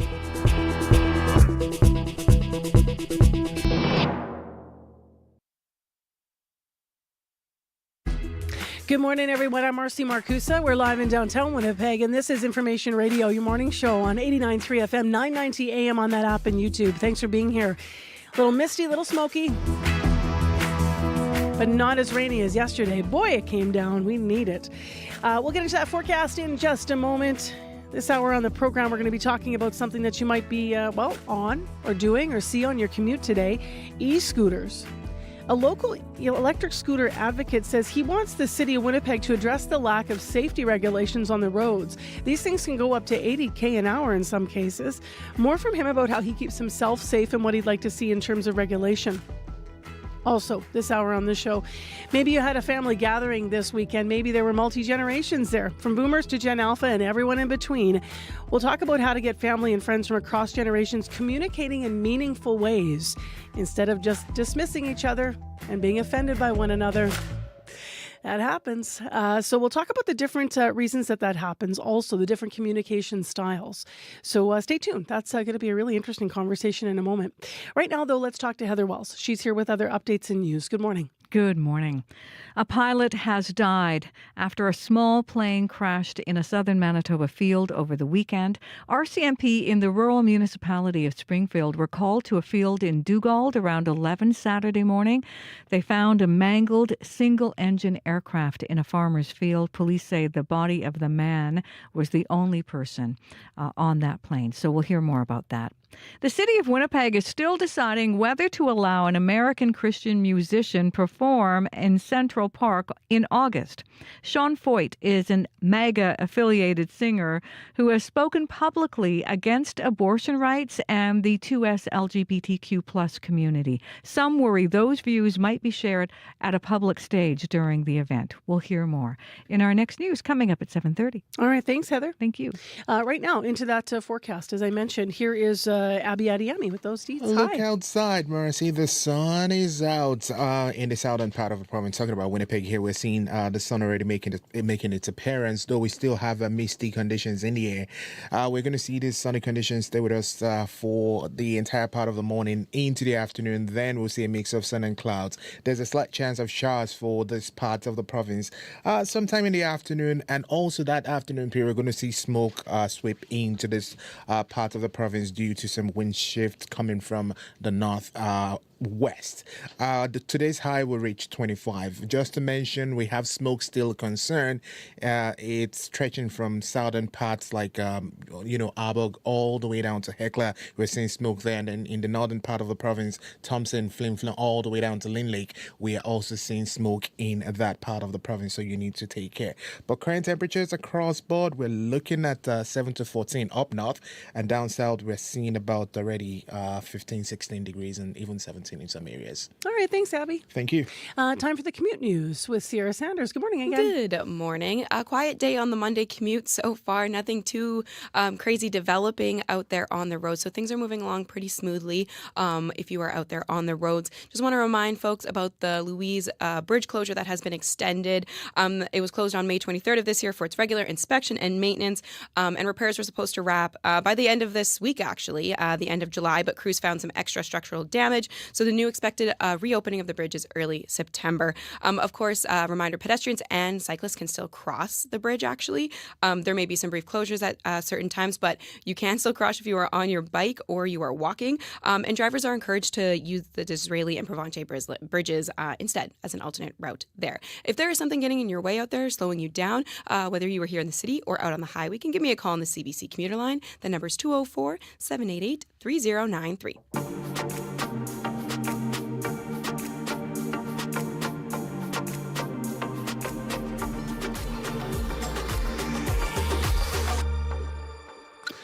Well, this next conversation on the show is an interesting one because we've had conversations in the past about how to communicate with people when you have one member of the family that seems to be continually offensive. But our next conversation is actually about among generations, how different communication is formed and why people actually kind of stop talking to each other. Summer is a really big time to get together with family and with friends. And just because you're related doesn't mean you're always going to get along. So it might be that uncle or aunt at the barbecue who says something outlandish or offensive. That's a challenge. But it also might be a Gen Z cousin who just won't get off her phone and engage in conversation. Or maybe you've got a silent eye roller in your mix. Generational differences seem very difficult to overcome, but they don't have to be. As part of a new ongoing series on our show, Professor Randy Boyagoda looks at challenges and opportunities of having difficult conversations. He's a writer and professor of English at the University of Toronto. He's a schools advisor on civil discourse, and he's here to weigh in on this topic. Hi there. Good morning. How are you? I'm well. That's a good topic. So let's get right in. What are the big generational differences that you notice? I mentioned some of them in the introduction, but when it comes to communication? Well, I think what I notice, and I say this as someone in my late 40s who's a member of Gen X, is that older generations tend to have maybe two responses to the question of a difficult conversation that are generation specific. The one would be a sense that, when it comes to difficult topics related to politics, to religion, these are not things to discuss in polite company. But the more frequent one that I hear, to be honest, would be a frustration that younger generations are so sensitive that they can't have a difficult conversation if you get one word wrong. And so therefore, you can't really have a conversation at all. They're worried of causing offense because everyone is so sensitive these days. That's what I notice, let's say, with older generations. With younger generations, it's different. It would be, I think, more the dependency on technology. The formation that young people have received from technology means that they are less willing or able at times to interact kind of in person with others. They're more comfortable. If they're going to have a conversation, never mind a difficult conversation, they'd almost rather do it either online or, and this is probably most important, with a phone nearby as a kind of almost like a safety device. Of course, as a Gen X person, I'm incapable of pointing out anything wrong with my generation's approach to difficult conversations because I'd rather complain about others. I'm Gen X as well, but I also think sometimes there's a gift in that because we are in the middle. So sometimes you do sort of see both perspectives, right? And maybe you've even found yourself emulating both perspectives. Is that the right word? Fair point. Yeah, fair point. What does it mean about, our ability to have difficult conversations across generations? Well, I think what it does is it just creates a lot of limitations on us. Again, that older generation that feels like they're going to cause offense, that's frustrated that, things aren't the way they used to be. And then a younger generation that has been so naturally drawn to technology and doesn't want to kind of look away from her, doesn't realize that there is a distinction for older generations between in-person and online life. It's a distinction that I sometimes make with my own kids, and they just think it's absurd, this idea that there's this divide. For them, it's much more seamless. And I think, for anyone who spends a lot of time online, the ways in which technology has been formative in terms of the algorithm, in terms of encouraging you only to interact with people who agree with you. But I think we really notice it in younger generations. And I'm thinking about people who maybe got their first jobs during the pandemic or, were in school in a kind of important ways during the pandemic. In those generations, technology was normative for how they are interacting with the world in a different way than for older generations. And it's created problems like what's been called, according to some studies, blank face or the Gen Z stare. Have you heard of these terms? I've experienced the stare. I know exactly what you're talking about it, though I didn't know it had a term, to be honest. Can you explain what's meant by it? Yeah, absolutely. Well, if you think about it, think about how important facial cues are in a conversation. And if you spend a lot of time online, if you look at anybody who's really tunneled into their phones or a screen, their faces become kind of blank. And if that's your standard or your defining way of interacting with the world, and then you have to kind of interact with someone in front of you, you're not expressive. It's harder to read your face in a difficult conversation. It's harder for you to read someone else's face.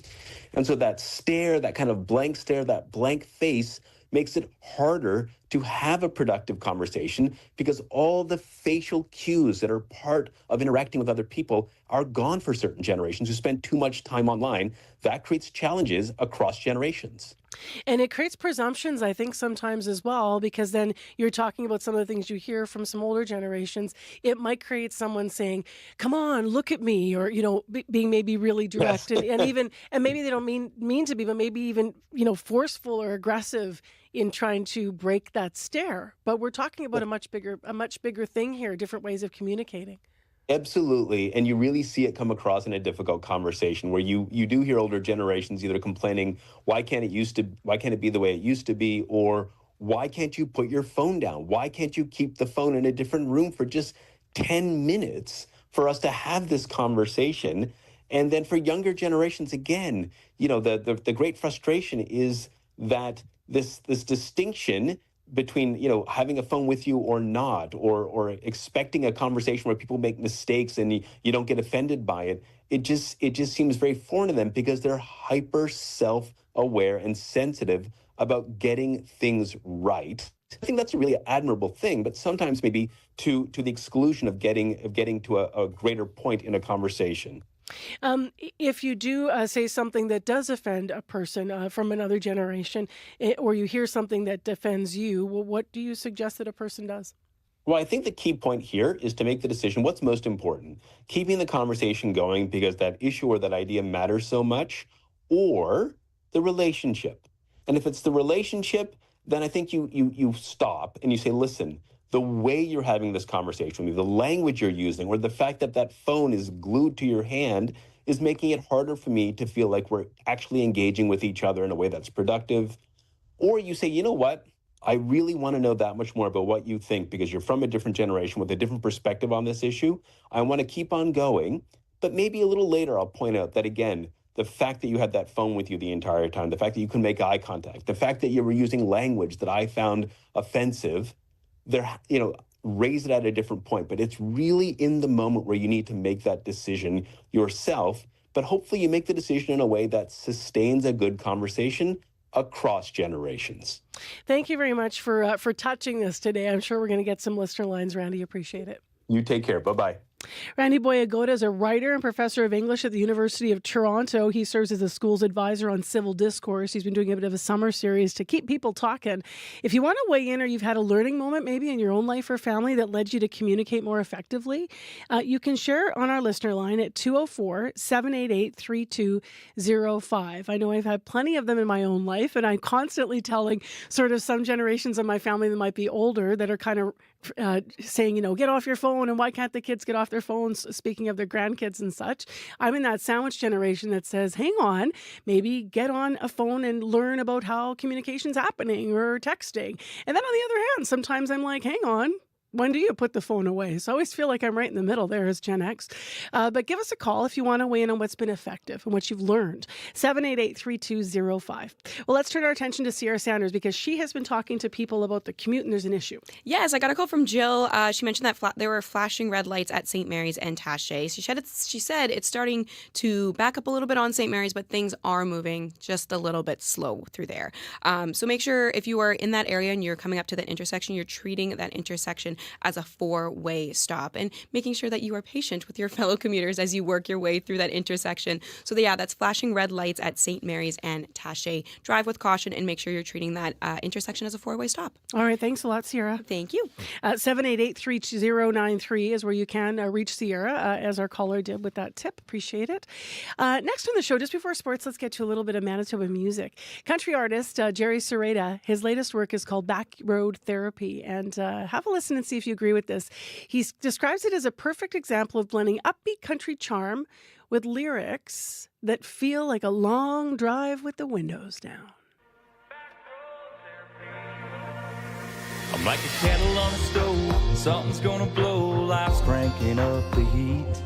I'm getting crushed by the weight of a million different things, all pushing down on me. Gonna crank that Chevy key. Yeah, I got a bus free. Give me some cornfields on my left, you singing on my right. Whole lot of carefree up ahead, and all our worries far behind. Big old blue sky up above, some red dirt underneath. Cruising with your girl in a small town world, getting some back road therapy.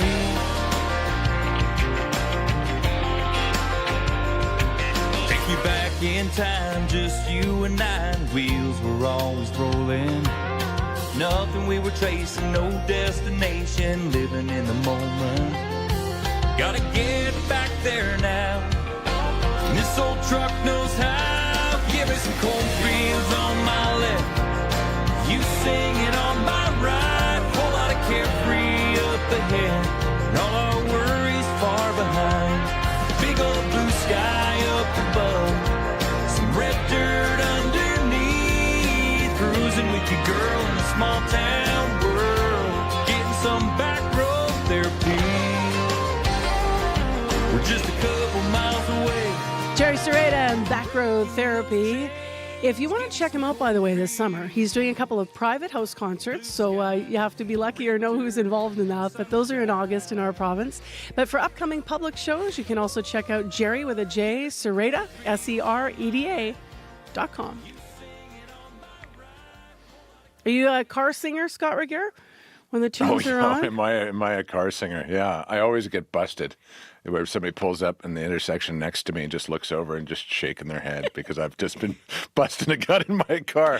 Oh, you gotta live. Sometimes I try to improve the mood of people and see how they'll react. So do this next time you're busting it out and smiling and singing. Yeah. Look over and intentionally sing at the person next to you. That's interesting. Mixed reactions. Duly noted. Let's talk about what's expected to be another memorable day for Canada at the World Aquatic Championships. Yeah, and here's hoping, Marcy, it's as memorable as Sunday was. She is cruising away now. No doubt about our winner here. It is the great Summer McIntosh. Toronto's Summer McIntosh winning gold yesterday in the 400-meter freestyle. It was her first place finish in that event at either a Worlds or an Olympics. And since she's only 18, I suspect it's not her last first place finish in that. And it's a good thing because she had no time to savor the achievement yesterday. Only half an hour later, she was back in the pool trying to qualify for the final of the 200-meter individual medley, which she did. And then she talked to CBC about. My goal in the 400 freestyle was just to get my hand on the wall first, and then as soon as I touched the wall, I barely looked at my time, and then I literally ran off, got ready for the 200 IM. How hard was that double, Summer? It was a lot easier than I thought. I'm not just saying that. I felt really strong in the 200 IM, and I was able to, not go all in and still go a decent time, so overall I was really happy with it. Encouraging to hear. McIntosh, Marcy, goes for her second goal imminently. She is the world record holder in the 200-meter IM, and she will be the favorite, of course, although she will be challenged, it's expected, by both American Alex Walsh and China's Yu Zidi. Yu is 12 years old. And the talk of global swimming right now, that is the talk outside of Summer McIntosh, and they're just about to get in the pool. Of course, CBC's live streaming, should you wish to watch that while listening to this show. Very cool, very cool. Let's go to tennis, where the sport's experiencing its share of beginnings, but also ends. Yeah, a couple of Canadian icons, Marcy, saying goodbye to the sport. Vasek Pospisil lost his match yesterday at the Canadian Open, capping a career that includes a Davis Cup triumph as well as a Wimbledon doubles championship. Eugenie Bouchard, meantime, hopes her Canadian Open lasts a little longer than Pospisil's did. She'll face a Spanish opponent tonight in Montreal, with retirement looming should she lose. Now, as for those beginnings you mentioned, Leylah Fernandez plays her first match tomorrow. And a bit like Summer McIntosh, she's going to be competing on very little rest. The Laval, Quebec native managed the biggest win of her career yesterday, winning the City Open in Washington, D.C. And tennis, Marcy, isn't all Fernandez is trying to fit into her jam-packed schedule at the moment. She's 22. She's never been on a date before. So a couple of weeks ago, she posted an Instagram video asking interested individuals to reach out to her. The idea was to go on a date during the Canadian Open in Montreal. She found a suitor, but it sounds like they might be waiting a little bit. Honestly, I told my date that we might have to push it back a little bit because I'm still in D.C. But, we've been talking. We've been keeping in touch to hopefully schedule it. Maybe at the end of Montreal, I get to have that date finally. Cute. Isn't that cute? So she begins play, Leylah, tomorrow in Montreal. With an early morning match at 10 o'clock against an Australian opponent. Presumably her future date will be in attendance. See if they're a morning person. Any other quick highlights you want to mention out of sports? Just the Lionesses, England's national footy team, winning the Women's European Championships in penalty kicks yesterday against Spain. Kudos to Lucy Bronze, and they're at number 10 Downing right now, getting feted, by the way. Lucy Bronze played the entire tournament on a broken tibia, broken shin bone. Oh. Can you imagine? No, I cannot. No, neither can I. I wouldn't sit here with a broken tibia and do the show, and I'm just talking. I'm with you. All right, we're made for singing in the car, my friend. We'll talk to you tomorrow. There you go. Okay. So yeah, that's Scott Regehr with Morning Sports on CBC. In your commute here on Monday, the Louise Bridge is closed for you Monday morning here. That continues, so take note, go a different way. You'll have to, unless you're walking. Also, want to mention St. Mary's and Taché. This has just been developing. Lights are apparently all flashing red. Treat that as a four-way stop. It could be a little slow. 788-3093 if you need us, and the news is next. This is CBC News. Good morning. I'm Heather Wells in Winnipeg. At 7:30, we begin the last Monday of July with sunshine. Then a few clouds roll in. As that wind becomes northwesterly around noon, it's going to bring in some local smoke from wildfires. Today's high is 25. A pilot is dead after a small plane crashed in a southern Manitoba field over the weekend. RCMP in the rural municipality of Springfield were called out to a field in Dugald around 11 Saturday morning. Officers found a mangled single-engine aircraft in a farmer's field. Springfield Fire Chief Brian Seaton was one of the first people to respond. Devastating, right? Because it's not every day to fly. I mean, there's multiple car crashes and there's multiple this, and it's just in timing that people will actually see stuff like that, but it's not every day that you see a plane crash. Police say they found the body of a man, the only person on the plane. No other details about his identity were available. E-scooters are becoming a popular way to get around, but injuries and hospitalizations connected to their use are rising.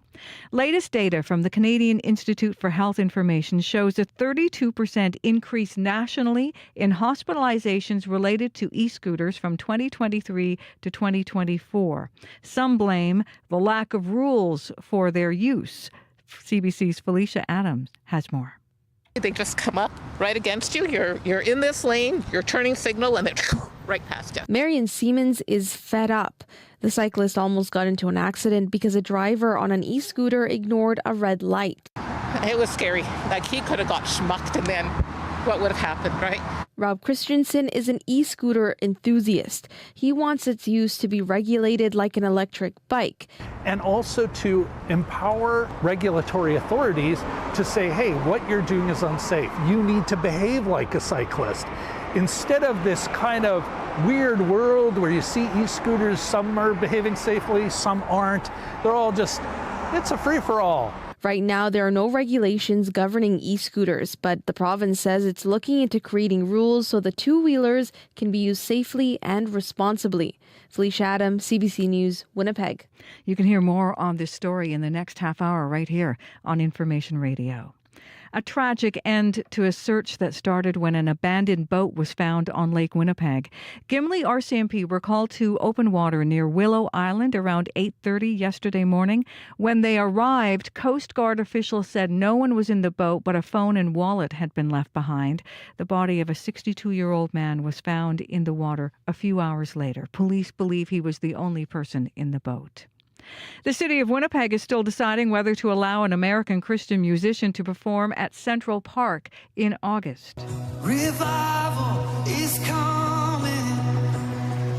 Part of Sean Foyt's concert tour in Canada, the MAGA-affiliated singer has spoken publicly against abortion rights and the 2S LGBTQ+ community before. Some worry those views might be shared at a public stage during the event.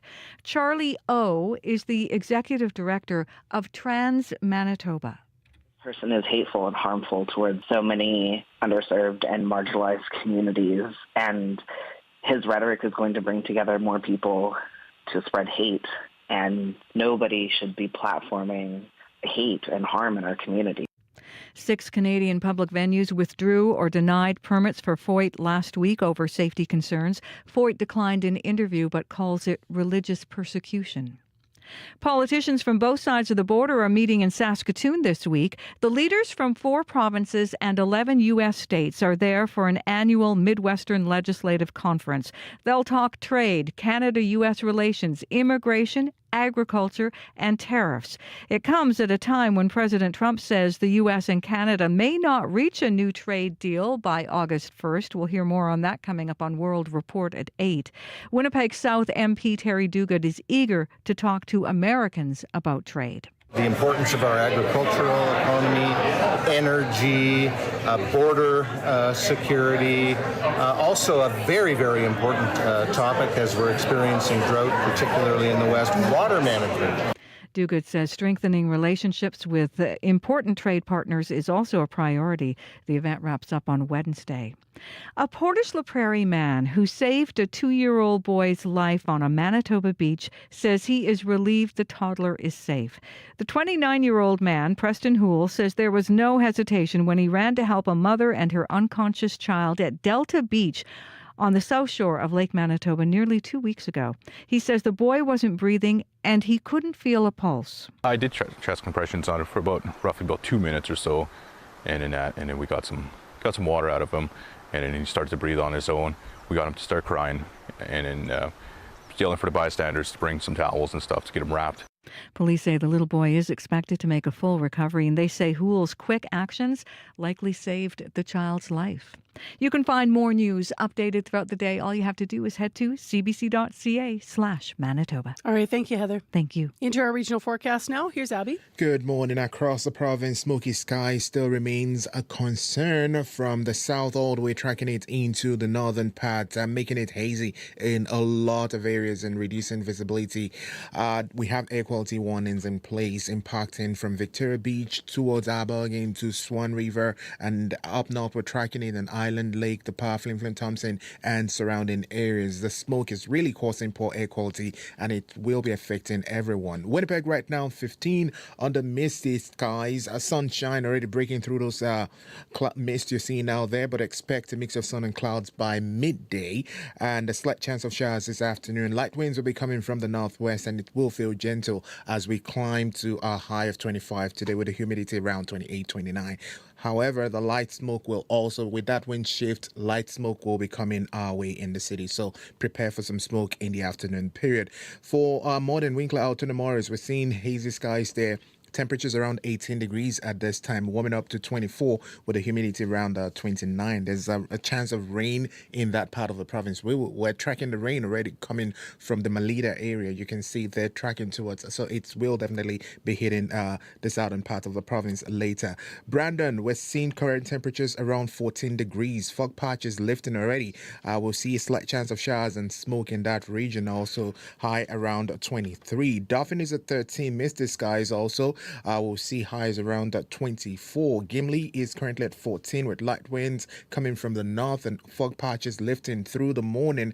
We'll see your highs get close to 23 degrees. Local smoke is expected in the Interlake region this afternoon. Moving north, the powerful influence, we're seeing smoke which continues to blanket the region. 13 degrees right now.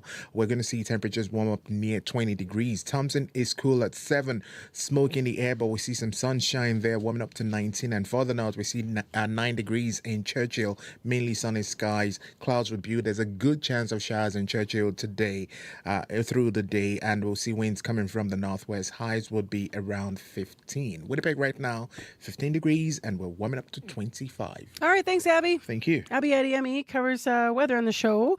Sierra Sanders has popped in. We've got a couple things going on this Monday, right? Yeah, we do. I got a call from Jill a little while ago about flashing red lights at St. Mary's and Taché and Phil Crescent there. They all kind of come together right there.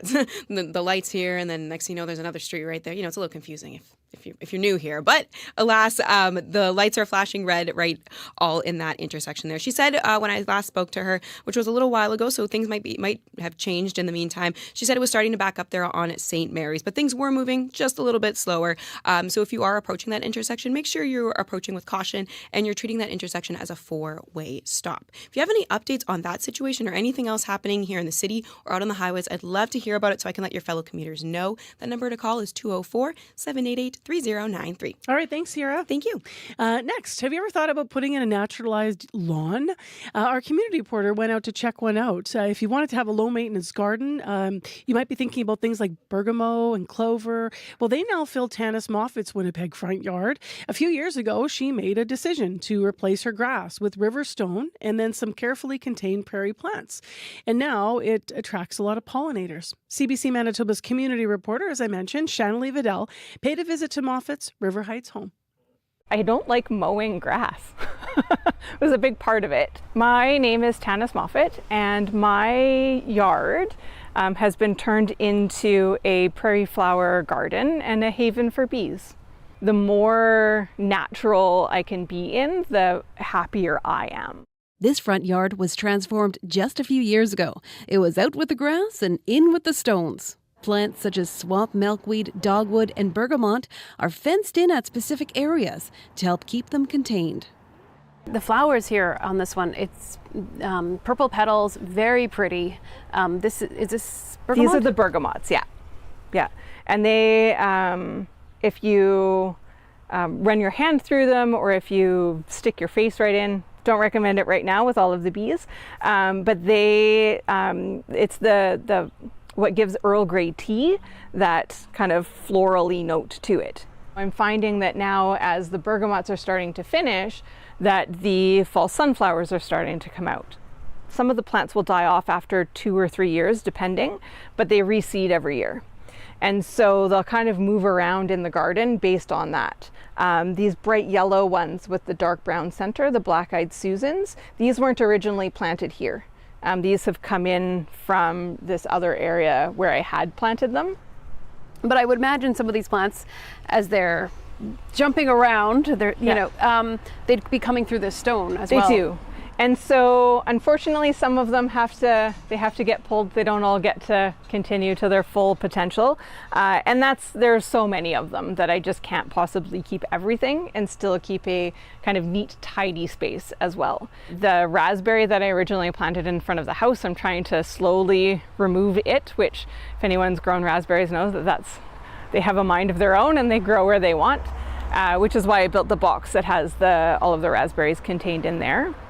To help maintain the yard and make the area friendly for birds, Moffat added an additional garden that might look unfinished, but it actually has a very special purpose. There's a bird feeder that has a circle around it of just mud. Birds are messy and the seeds go everywhere.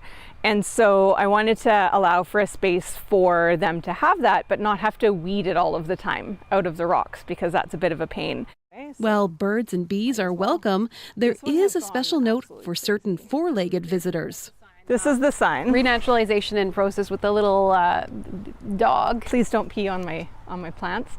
It does have a high amount of nitrogen in it, which plants do need, but it's the acidity piece of it that will eventually kill them if they get peed on too much. What's great about clover is that it's a nitrogen fixing plant.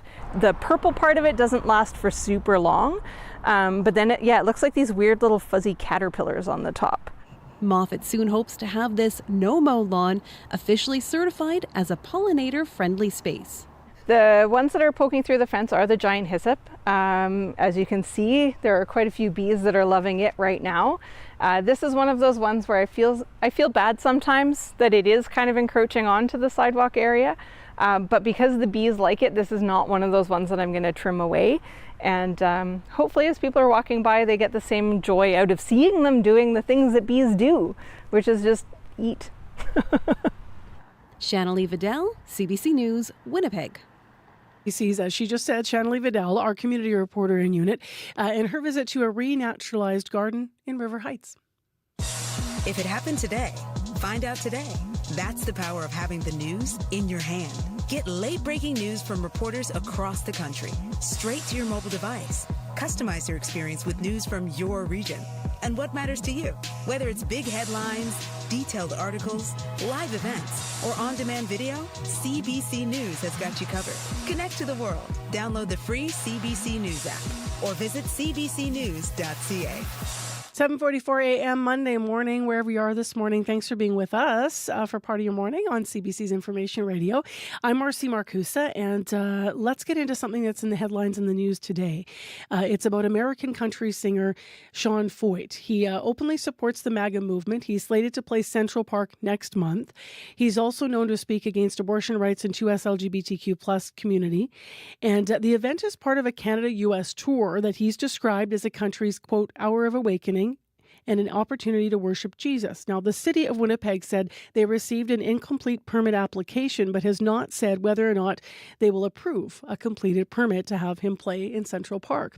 Well, there's various perspectives on this story. We're going to hear many of them throughout the program today. But right now, let's hear from CBC's Santiago Arias Orozco, who spoke with Knox United Church's Minister Leslie Harrison about some of her concerns if the concert's allowed to go ahead. We were feeling very concerned given the ultra-right stance and the anti-LGBTQ community stance, as well as I had read that there has been some inciting of violence or violent language that has been used. And I think I would probably speak for the whole community that nobody would want something like that brought into our midst. that we have enough issues that we're dealing with and have worked very hard to build, especially within Central Park, a place that can be safe and welcoming and accommodating for all different kinds of people of different faith backgrounds, different orientations, different gender recognition, all of that. We, especially from, I think I can speak on behalf of what's called the Central Park Stewardship Committee, that we have tried to steward the park in a direction that is positive and affirming and welcoming to all peoples. If an event like this goes forward, what are those worries that you have of what might do to Central Park? It is an incredibly diverse community. It is also one of the poorest within Canada, as I understand by the postal code demographic, that it is one of the lower income communities. And so I think that whatever we can do to bring about a positive influence rather than a negative influence that could potentially bring further division and at the extreme potentially incite further violence of people against people. I think that, again, I think I speak both for the Central Park Stewardship Committee as well as for the church, that this is not the vision that we have been working very hard over the past, well, I've been a part of it for the past 7 to 10 years.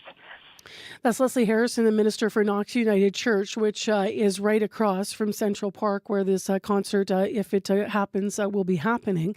She was in conversation about her perspective on this with CBC's Santiago Arias about Arias Orozco, rather. Pardon me, I don't have Santiago's full name, and I'm going to go back and make sure I've got that. Santiago, who I work with all the time. This is embarrassing, but I'm going to get it right. Santiago Arias Orozco, in conversation there with Leslie Harrison. So they're talking about her concerns over Central Park hosting potentially the American country singer Sean Foyt. This is in the news this morning with various perspectives. We're going to hear more coming up. CBC also spoke with James Turk, the director of the Centre for Free Expression at Toronto Metropolitan University. He said the decision to remove a permit, if that should happen in Winnipeg, raises a red flag. He said, quote, "I think we should all be concerned whenever there's a demand that somebody's right to speak is taken away, a permit withdrawn, a booking venue cancelled." Turk said in an interview with CBC last week. He said attempts to censor someone like Foyt could actually end up amplifying his message. And he said the price of democracy is living with viewpoints that we don't like or agree with, as well as the ones that we do like. So that's some of James Turk's point of view. Coming up on the program after 8 o'clock, Charlie O will be with us, Executive Director of Trans Manitoba, who is also calling on the city to reject the performer's permit application. So we'll talk to them coming up after 8 on the show. And just for that wider context, if you haven't been online to read this story or been listening to our local news this morning, in other cities, we have seen movement that has been taken. So Crown agencies and cities overseeing 6 public venues in Canada's East Coast, Quebec and Ontario denied or revoked permits to grant Foyt to host events that were part of his tour. And in those spaces and cities, they all cited public safety concerns among their reasoning. But I do want to also mention here that CBC reviewed several recordings of previous prayer concerts led by Sean Foyt and couldn't find any examples of him using those platforms to voice anti-LGBTQ+ messages. So this conversation continues about some of the concerns that are around this, and that is coming up for you in more context after 8 o'clock right here on CBC.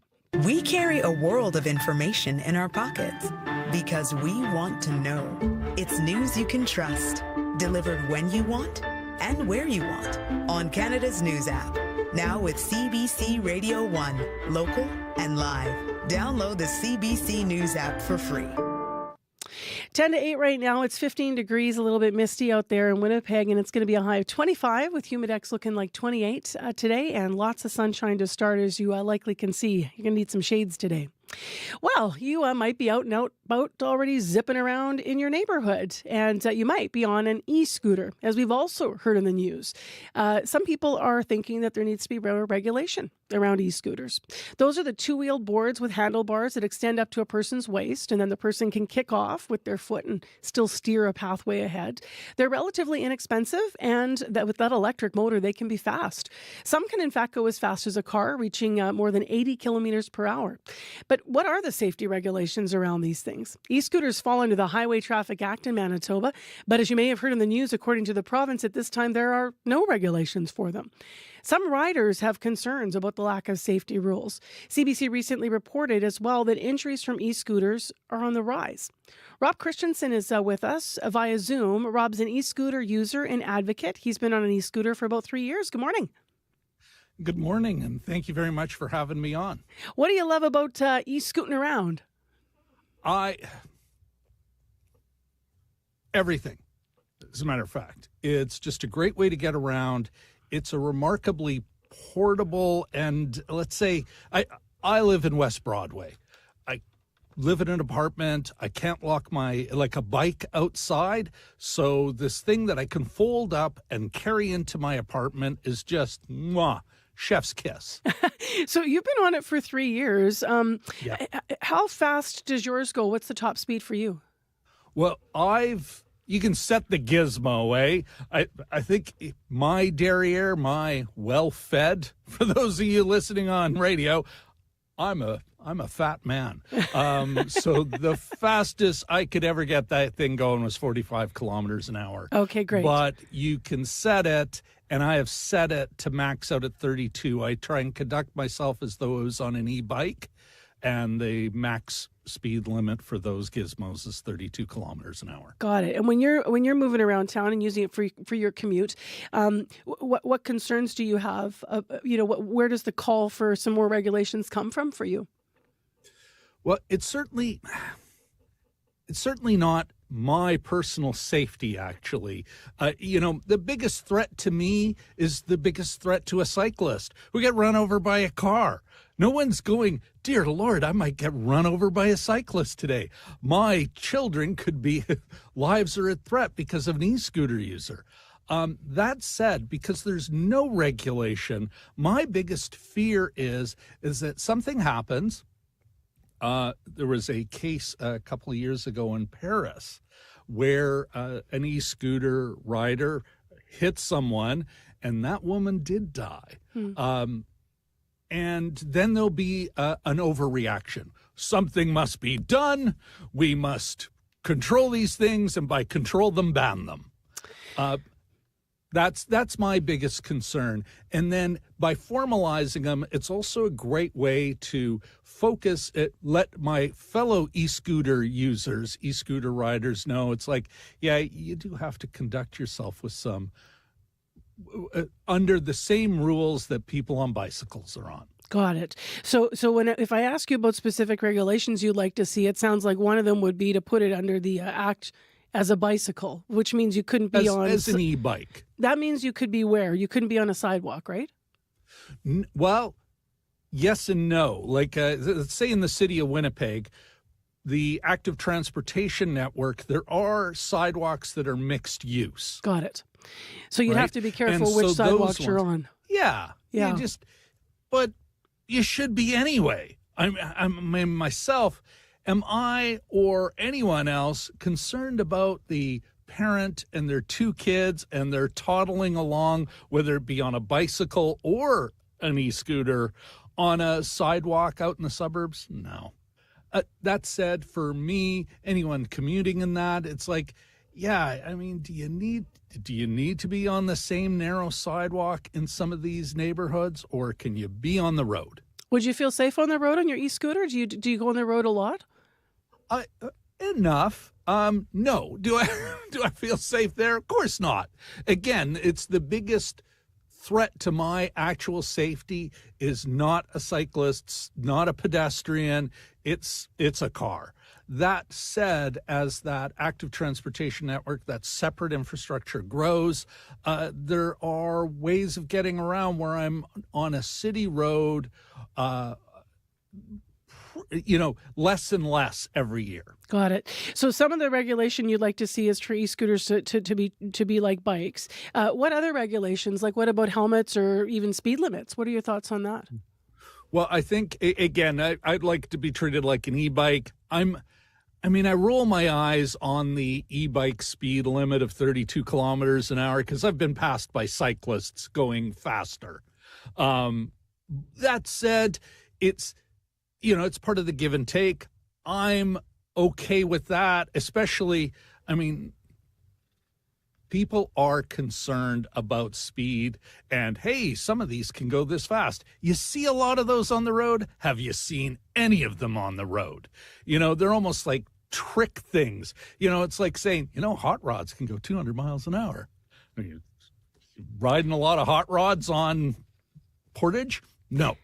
So, but that said, I'm okay with that, to just formalize that these are legitimate forms of getting around on city streets. What have you been doing, Rob, just to try and get conversations around e-scooter regulations going? Well, I'm certainly, I am semi-active in the community. There's certainly other users. I participate in the e-scooter Winnipeg Facebook group. I also reached out to my ward councillor on behalf of some of the folks within the scene to ask the city of Winnipeg to move forward on a report that was passed by Executive Policy Committee to run a pilot program to legitimize e-scooters here in Winnipeg. My ward councillor said it was not a priority for her term. The term. Mm-hmm. I'm not upset at all. Got it. My nose isn't bent out of shape about that at all. So your nose isn't bent out of shape because why? Because there's a lot of priorities and you're hopeful it's at least on the radar, or? No, I'm being facetious. Okay. My nose is bent out of shape. Who tells their constituent not a priority? Like, not at all. Got it. That said, and I do that's Sherry Rowlands as your counselor. I just want to say that's correct. Yeah, Councillor Rowlands. It's the email version of a middle finger.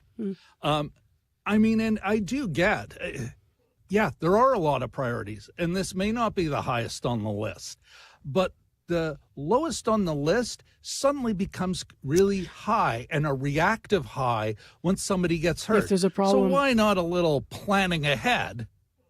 Now, while we can. Yeah. All right, Rob, thank you very much for being with us. Really appreciate your perspective on all of this. Thank you. You're welcome. Thank you. That's Rob Christensen, e-scooter user and advocate. In a statement from the province now, a spokesperson said, quote, e-scooters are not currently regulated under the Highway Traffic Act. There are no specific enforcement measures or municipal bylaws in place at this time in Manitoba. As the use of e-scooters continues to grow, the Manitoba government is actively exploring options to establish a regulatory framework to guide their safe and responsible use across the province, unquote. And in case you're wondering, Rob says that when he's out and about, he often has his lights blinking, especially in the evening, and he'll wear a safety vest as well to try to help with his own safety. Do you think there should be regulations on these things? What do you think? Do you use one? Or just as a driver or someone else on the sharing the sidewalk? 788-3205. Here's Heather with a quick headline. Well, a man was found dead in the water near Gimli yesterday. RCMP were called about an abandoned boat in the open water near Willow Island. We'll hear more at 8:30. Thank you, Heather. Louise Bridge, closed. St. Mary's and Taché could be a problem. On Q. I'm Garvey Bailey, sitting in for Tom Power. Comedian Mo Amer will be here to talk about blurring the lines between reality and fiction on his award-winning show, Mo. He's not a child. He doesn't live at home with his mommy. You know that's a cultural thing. And the pressures that come with being a Palestinian stand-up on tour right now. Q, this morning at 10:30 in Newfoundland, and on the CBC Listen app, or wherever you get your podcasts. The CBC News is next. Coming up in half an hour, it's The Current. I'm Catherine Cullen. It may be the dog days of summer, but the political scene is still hot in Canada, what with the trade war, Pierre Poilievre's by-election, and more. Our National Affairs panel will take us through it all, coming up on The Current.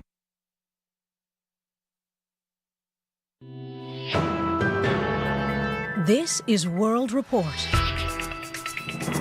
The countdown is on to this Friday, August 1st, deadline day for Canada to reach a trade deal with the United States before President Donald Trump imposes a 35% tariff on all non-CUSMA goods.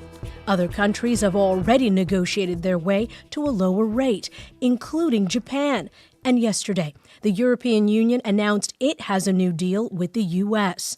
Janice McGregor is in Washington, ready to take a closer look at that agreement. Janice, what do we know about it so far? Ethel, we almost need to make air quotes with our fingers every time we say the word deal here, because we have no text, no signature, no ratification through any legislative body. We're not even sure what they shook hands on. Ursula von der Leyen here appears to have entrenched 15% as a new baseline tariff that Trump wants applied across the board, but it's unclear that it really does apply to everything. Is the price of pharmaceuticals, a huge European export, going up 15%, or is the U.S. still studying separately how much Trump's really going to spike the cost of drugs for Americans? It is unclear also if alcohol tariffs, which are always politically sensitive, are sorted out in this deal. The European Commission president steered away from talking about concessions yesterday and framed this compromise using Trump's language. It is about rebalancing. So you can call it fairness, you can call it rebalancing. We have a surplus, the United States has a deficit, and we have to rebalance it. Canadians are going to note this morning that it's not clear the EU had to give up taxing or regulating tech companies, or its right to regulate generally, which, as the Americans may find out, gives all sorts of scope for EU members to not really be as open to U.S. goods, particularly agriculture products, as Trump may assume. Analysts suggest that the new foreign investment isn't wildly off what European countries could generally be expected to pump into the American economy over a 4 or 5 year period. The CBC's Janice McGregor in Washington. Thank you. You're welcome. A United Nations conference is trying to revive a two-state solution between Israel and the Palestinians. France and Saudi Arabia are co-chairing the 3-day meeting in New York starting today. French President Emmanuel Macron said last week France would recognize a Palestinian state in September. This all comes as the World Health Organization says malnutrition in Gaza has reached alarming levels. Blake Sifton is in Tel Aviv with more. Blake, what can we expect from today's conference? So this conference is meant to try to set out concrete steps towards a two-state solution.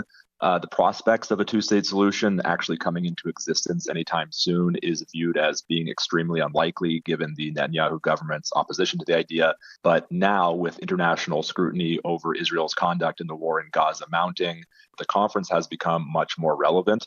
The French foreign minister has said that he expects other European countries to announce their plans to recognize a Palestinian state during the conference. Of course, Israel and the United States are not attending, but according to the French, the disarmament of Hamas will also be discussed, and Arab countries are expected to condemn Hamas and call for them to be disarmed for the first time. The conference is happening as Israel begins to allow aid deliveries into Gaza. What's the latest there? On Sunday, the Israeli military began limited pauses in fighting in 3 populated areas of Gaza to allow for the distribution of humanitarian aid, part of measures that also included airdrops of aid. Now, these steps have come as international condemnation has mounted on Israel over the spreading starvation crisis in Gaza. Now, Israeli Prime Minister Benjamin Netanyahu insisted on Sunday that Israel had always facilitated the shipment of aid into Gaza and that the situation is not as bad as aid agencies and the people on the ground say. Israel is presented as though we are applying a campaign of starvation in Gaza. What a bold-faced lie. There is no policy of starvation in Gaza, and there is no starvation in Gaza. Aid organizations have previously said that some 600 trucks of aid need to enter Gaza per day to meet the population's needs. And even with these new measures, the number of trucks entering per day is still far below that number. Reporter Blake Sifton in Tel Aviv. Thank you. Thank you. The rebel Houthi group in Yemen says it is entering a new phase of operations against Israel. A Houthi spokesperson warns the group is going to start targeting ships that belong to any company that does business with Israeli ports, regardless of their destination or nationality. For the past 2 years, the Iran-backed Houthis have been targeting merchant ships in the Red Sea in response to the Israel-Hamas war in Gaza. There is a new warning about increased flood risks in areas where there is clear-cut logging. Environmentalists and forest managers have long had issues with the practice.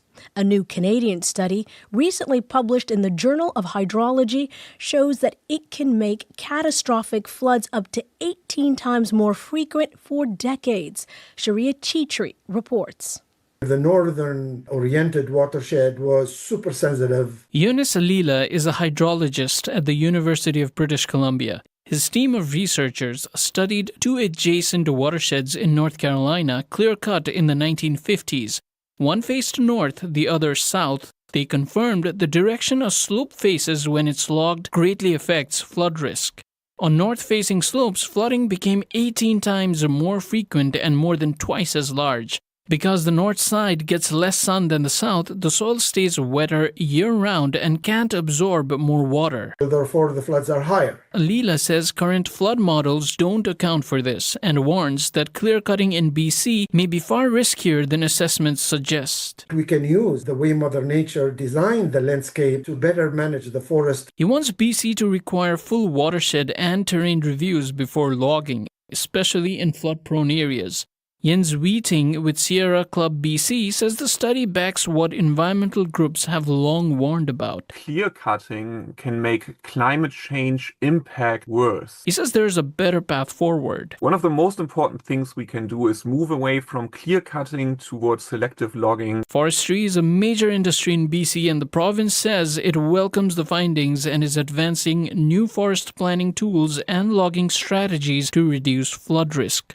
Shauri Chetri, CBC News, Vancouver.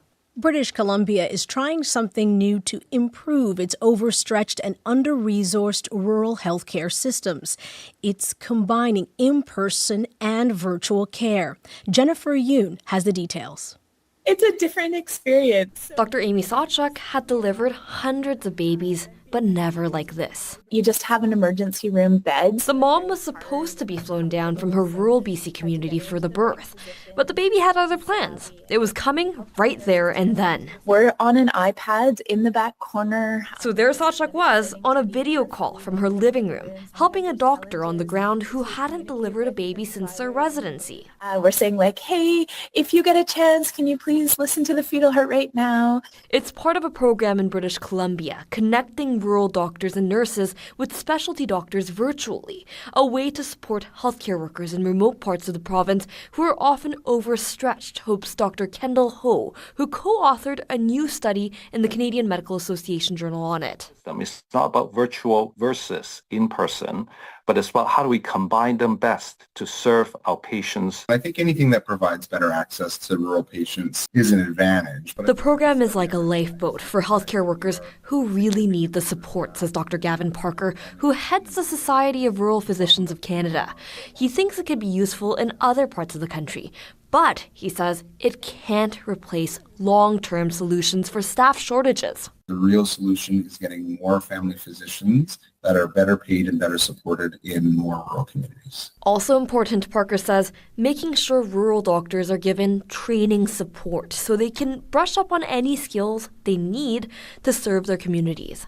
Jennifer Yoon, CBC News, Toronto. Summer McIntosh is now a double world champion. McIntosh is too good, and Summer McIntosh is going to win it, and win it very, very well. It's Walsh in second place. McIntosh takes another gold medal for Canada. Walsh. McIntosh claimed gold in the 200-meter individual medley at the World Aquatics Championships last hour. She was joined on the podium by teammate Mary-Sophie Harvey. The native of Trois-Rivières, Quebec, won bronze. McIntosh is going for 5 gold medals in Singapore. The 18-year-old from Toronto won the 400-meter freestyle yesterday.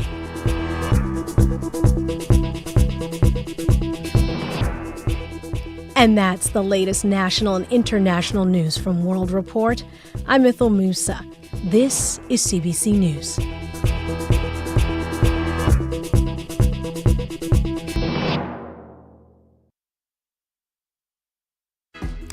The mist has been replaced by smoke in Winnipeg, but lots of sunshine. Thanks for joining us on 89.3 FM, 990 AM on the app and YouTube. I'm Marcy Marcusa. This is Information Radio. And you are on CBC 89.3 FM, as mentioned, 990 AM on the app and on YouTube. Worth repeating if you're watching us streaming. This hour on the show, we're going to dig into a story that's been in the news this Monday. A controversial religious rock singer is on a North American tour with plans to come and visit Central Park next month in Winnipeg. But there are some calls for the event to be cancelled. His events have already sparked backlash in other cities across Canada and have already been cancelled with fears around safety. We're going to have more on why some say his Winnipeg visit could spark safety concerns here. Others also say, however, that attempts to censor someone like this could end up amplifying his message. So we're going to hear more about what is happening here. Stay tuned. Right now, Heather Wells has more in our news on other stories. Good morning. Good morning. A pilot has died after a small plane crashed into a southern Manitoba field over the weekend. RCMP in the rural municipality of Springfield were called out to that field in Dugald around 11 Saturday morning. Officers found a mangled single-engine aircraft in a farmer's field. Police say they found the body of a man as well. The number of hospitalizations related to e-scooters is up.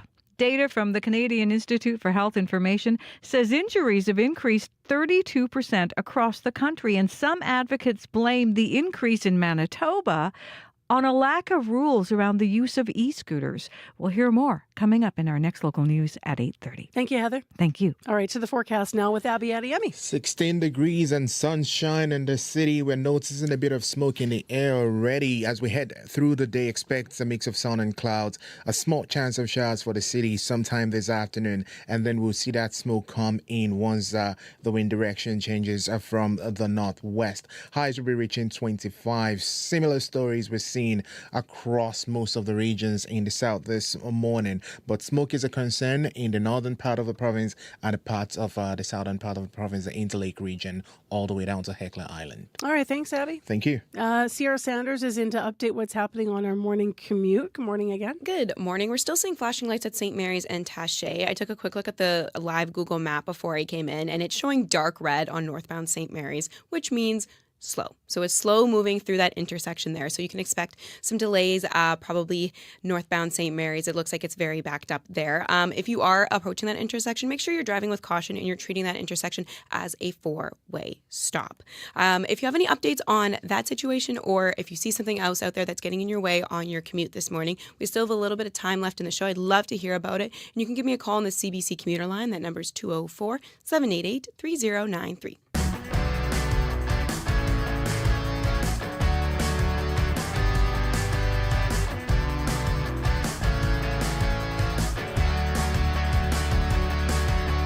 So let's get into this story about this singer from the U.S. who is looking to come to Winnipeg. His name is Sean Foyt. He is looking to come here as part of his North American tour that is called Revive in 25. He is a Christian rock singer from the United States, and he wants to hold what he calls a worshiping concert in Winnipeg in Central Park next month. Foyt, though, has faced some backlash in several cities in Canada. Crown agencies and cities overseeing 6 public venues, as I mentioned, in Canada, including on the East Coast, in Quebec and through Ontario, denied or revoked permits granted to Foyt to host events that were part of the tour. They all cited public safety concerns among their reasoning. Foyt has been affiliated with the MAGA movement. Now, in the past, he's been critical about lockdown policies during COVID. He's also spoken out against abortion rights into US LGBTQ+ community.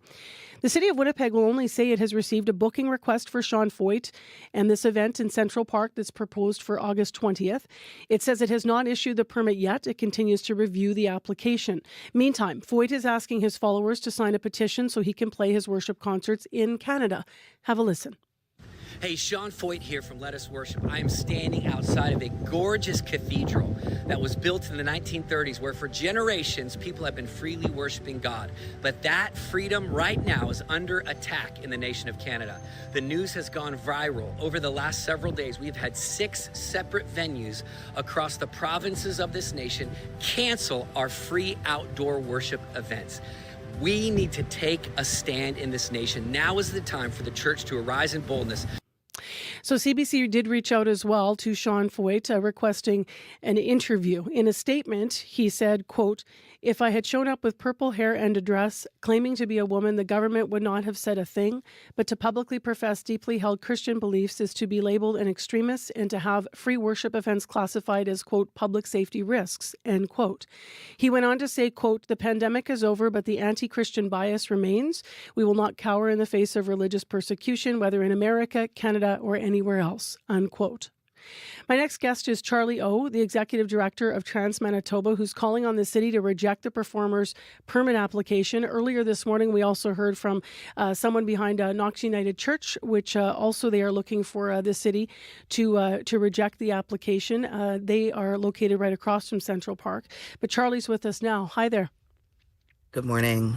So first, your reaction to the statement that you just heard about Sean Foyt, feeling that this is an attack on religious freedom. I think it's really gross for him to use transgender identity and gender expression in comparison to his own hateful views. He clearly doesn't understand the idea that gender expression is a protected human right and that hate speech is not. What do you make of, how did you first hear about Sean Foyt and what do you know about this singer? I first heard about him a few days before the weekend. My husband brought to my attention that he was coming to perform in Central Park, and I hadn't heard about him before, but his politics and his hateful ideas aren't new. What kind of an impact do you fear if he performed here? What kind of an impact do you fear it would have on the community? Or if he performs in this public space, I should be clear with that question.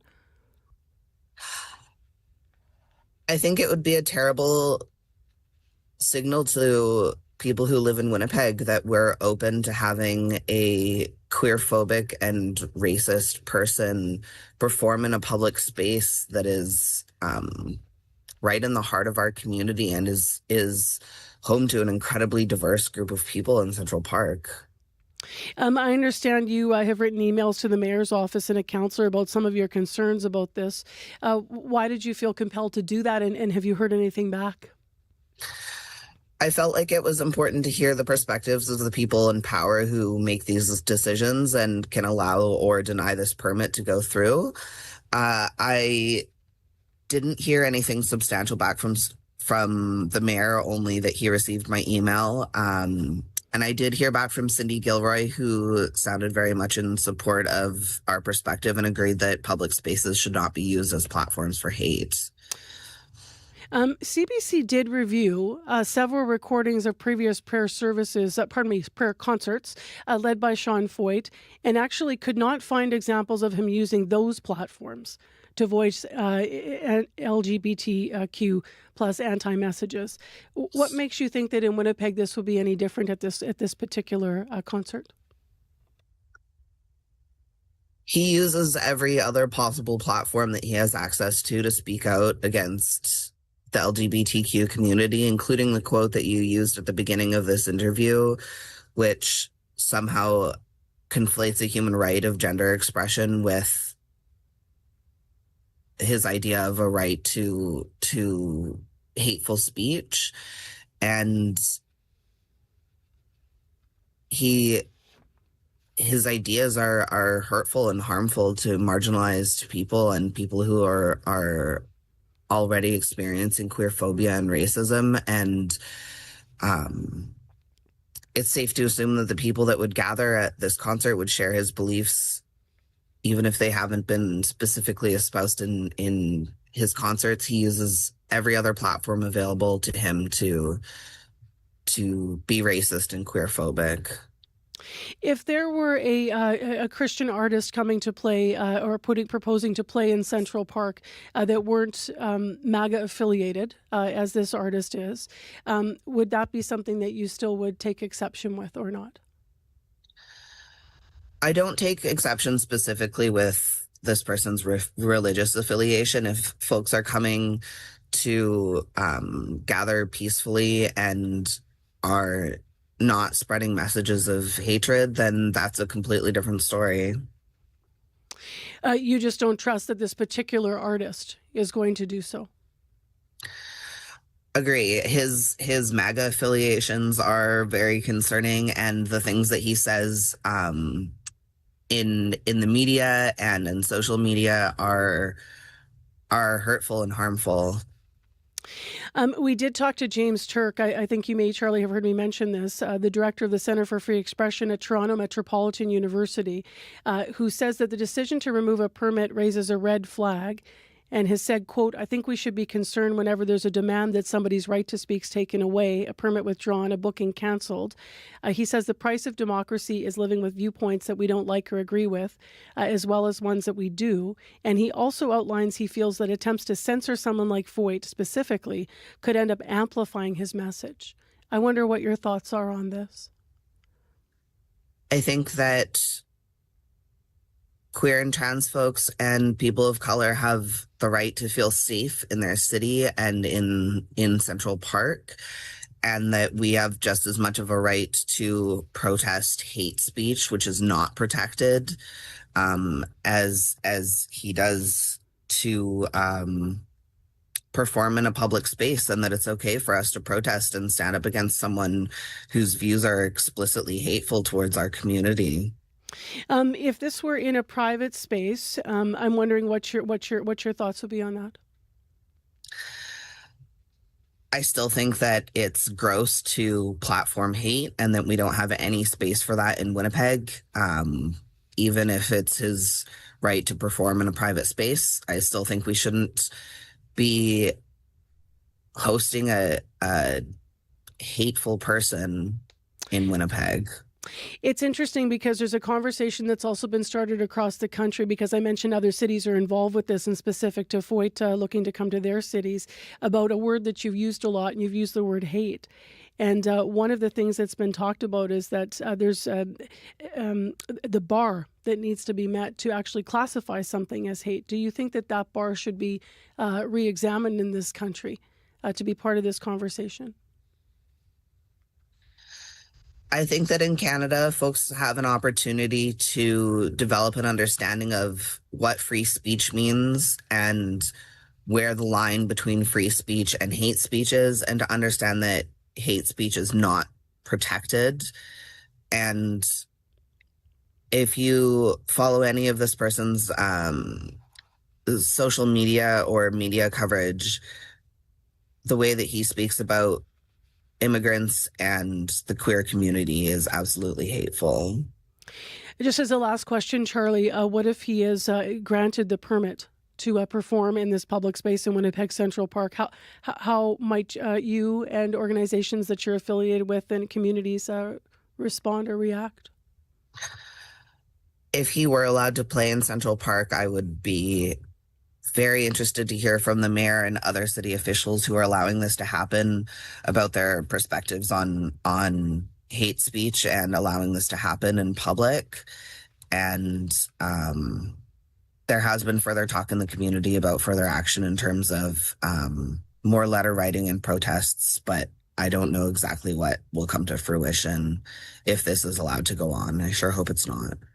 Charlie, thank you very much for all of your time today. Appreciate having you on live on CBC. Thanks so much. That's Charlie O, Executive Director of Trans Manitoba. We want to reiterate, CBC did seek an interview with both Sean Foyt and the company presenting the concert, and we read the statements that were provided instead of an interview being granted. And you can read the full story with more perspectives. I quoted during our interview, and that came from other interviews CBC has engaged in over this story. But if you want to read that full story and coverage and all the context, please go to our website at cbc.ca/Manitoba. CBC Gem is your ultimate sports destination. It's free, it's live and on demand, and it's everything you need for a summer full of edge-of-your-seat sports action. Experience exciting leagues featuring elite athletes in the Wanda Diamond League, the new Northern Super League with top women's international and Canadian players, and a whole lot more. Watch free on CBC Gem. If it happened today, Find out today. That's the power of having the news in your hand. Get late-breaking news from reporters across the country, straight to your mobile device. Customize your experience with news from your region and what matters to you. Whether it's big headlines, detailed articles, live events, or on-demand video, CBC News has got you covered. Connect to the world. Download the free CBC News app or visit cbcnews.ca. 8:25 is the time now. It's 16 degrees. I'm Marcy Marcusa. In Winnipeg, things are calm. It's a little bit smoky here downtown and a lot sunny. We're going to have sun for most of the morning. Now, we do have a 30% chance we're going to see some more showers this afternoon, and our high is going to be 25 degrees, but with Humidex, it's going to feel like 28. Still have those lights flashing, St. Mary's and Taché, so that's a little slow. Louise Bridge also remains closed. If you want to update anything on the Monday commute, you can call Sierra at 788-3093. Well, speaking of commuting on Cross Country Checkup this weekend, they asked when it comes to bike lanes, does your city or the streets in your city, do they have too many or too few? Here's what that conversation sounded like. Actually, my son was just hit last Monday. So he had his bike helmet. He was in the bike lane, but it's a painted bike lane. And the car beside him somehow lost control and hit the abutment and smashed into him. He's got 50 stitches in his arm. But luckily, he jumped off his bike, no concussion, broken bones, or anything like that. Mm-hmm. And he survived. His bike was under the wheels of this person's car. Oh, my goodness, yeah. So the problem for me is there are still not enough bike lanes on our really major east-west routes. So we don't have enough protected, separated bike lane here. So my thing, like my son, the ambulance EMT were there so fast, and they told him that they come fast for cyclists because they expect the worst. Bike lanes aren't just about safety for cyclists. I'm not a cyclist, I'm a pedestrian, and I'm terrified of bicycles coming up behind me on the sidewalk. There's a very narrow bridge in Ottawa that I try to cross, and I'm afraid to walk across it because if a cyclist comes up behind me, if I jump in one direction, I'll be in the traffic, and if I jump in the other direction, I'll be in the canal. So when they put a bike lane across that bridge, I was really happy because now I feel free to walk on the sidewalk without being afraid of coming into conflict with a bicycle, because I know that if I do, that I'm the one who's going to lose. My family and I, just a few weeks ago, we were driving on a busy street, and when the light turned green, the lady in front of us, she turned, and she wound up hitting a cyclist who went on a red light. And she gets out of the car, and they start arguing, and they're both blaming each other. And it's very common sense. If I was a leader, in government, and I see this really super busy street, why would you put a bike path there? You're putting the people who are cycling at risk and the people who are driving. So that is like a no common sense used there.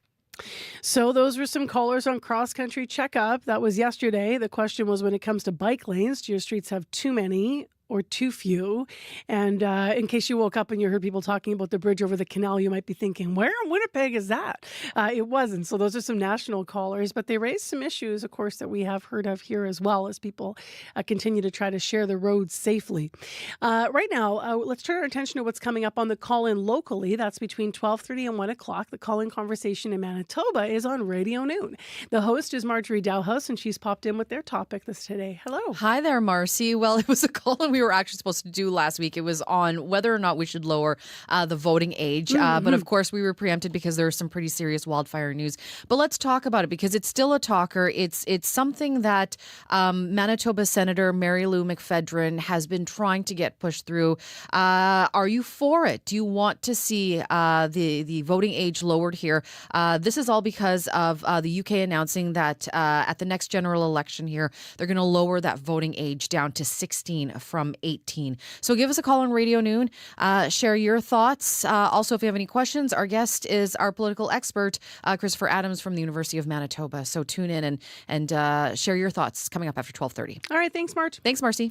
I want to give thanks also to the people who were part of putting today's show together. Associate producers Marshall Hodgins, as well as Issa Kickson.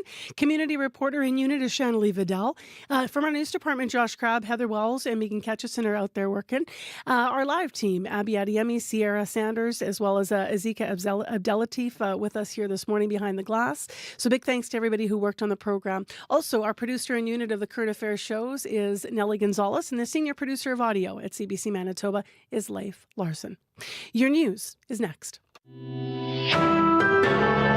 This is CBC News.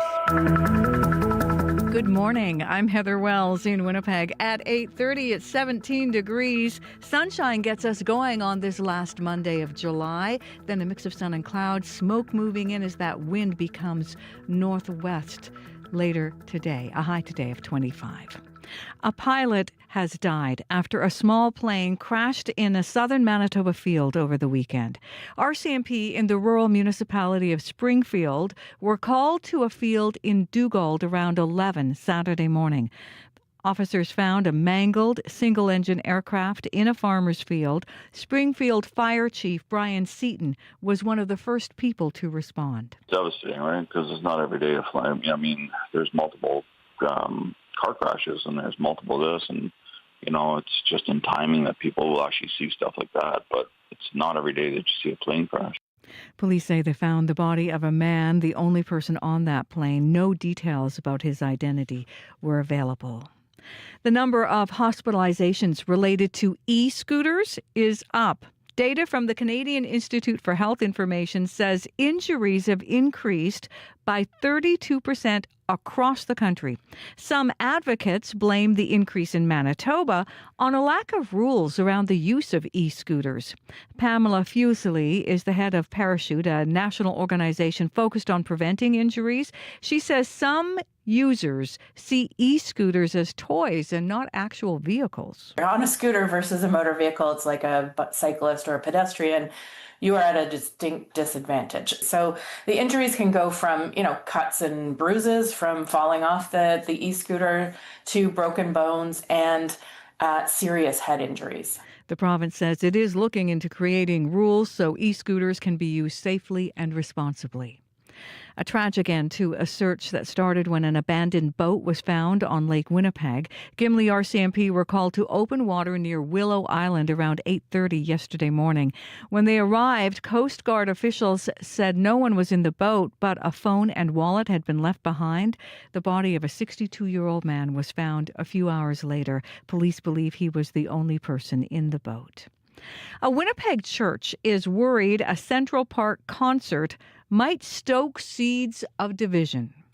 Revival is coming. The event is being organized by U.S. Christian musician Sean Foyt. The MAGA-affiliated singer has spoken publicly against abortion rights and the 2S LGBTQ+ community. Leslie Harrison is a minister at the Knox United Church, which borders on Central Park.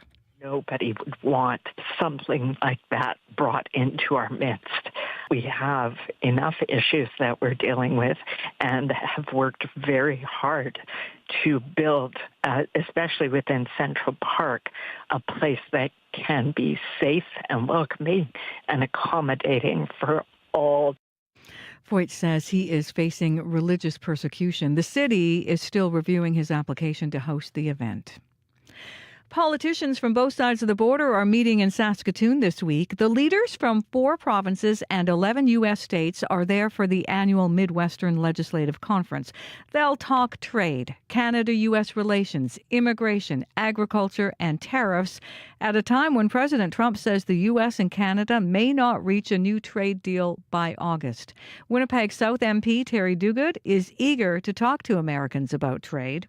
The importance of our agricultural economy, energy, border security, also a very, very important topic as we're experiencing drought, particularly in the West, water management. Duguid says strengthening relationships with important trade partners is a priority. That event in Saskatoon wraps up on Wednesday. A Portis La Prairie man who saved a drowning toddler on a Lake Manitoba beach says he is happy the child is safe. Preston Houle was at Delta Beach earlier this month when he heard a woman screaming for help. She was holding the child, and I seen the child was unconscious at the time, and there was a lot of yelling and help and stuff, so I didn't see much people react. So I got up and I went running out to grab him and stuff. And then I told her, I'll take him from here. Houle performed CPR for about 2 minutes until the little boy coughed up water and started breathing again. Police say the toddler is expected to make a full recovery. They say Houle's quick actions saved the child's life. You can find the latest news updated throughout your day. All you have to do is head to cbc.ca/Manitoba. All right. Once again, thank you for the morning, Heather. Thank you. Good to have you back. Nice to see you again. Yeah, thank you. Heather Wells, who was off last week. All right, let's get into what's happening in one last time on our morning commute. Sierra Sanders has popped in with that. Good morning. Still seeing flashing red lights at St. Mary's and Taché. Again, it's moving slow, especially northbound St. Mary's, especially is moving slow. So if you are on northbound St. Mary's and it's inching or it seems slow, it's because it is, because of the flashing red lights at St. Mary's and Taché. Police are on scene directing traffic, so that should help with a little bit more of a flow, but you can expect delays through there and drive with caution. Be patient with your fellow commuters. And then just a reminder that Louise Bridge closure has been extended. It was closed on May 23rd for its regular inspection and maintenance, but during that time, they found some other things that needed some fixing up, so we can expect that to reopen hopefully in early September. OBP, Old Bridge Problems. Exactly. All right, thank you. Thank you. Abby? Smoky skies across the province. The haze will continue for sure, with poor air quality affecting a lot of regions where you see the smoke. We're going to see temperatures get near 25 degrees in most of the regions today, and a bit of rain spotted here and there in most parts of the regions also. All right, thanks, Abby. Thank you. Thanks, everyone, for listening and being part of our show this morning. And weigh in anytime on what you hear. 788-3205. We're back again tomorrow with another edition of Information Radio on CBC. I'm Marcy Marcusa. Take care, be well. The Current's coming up next on 89.3.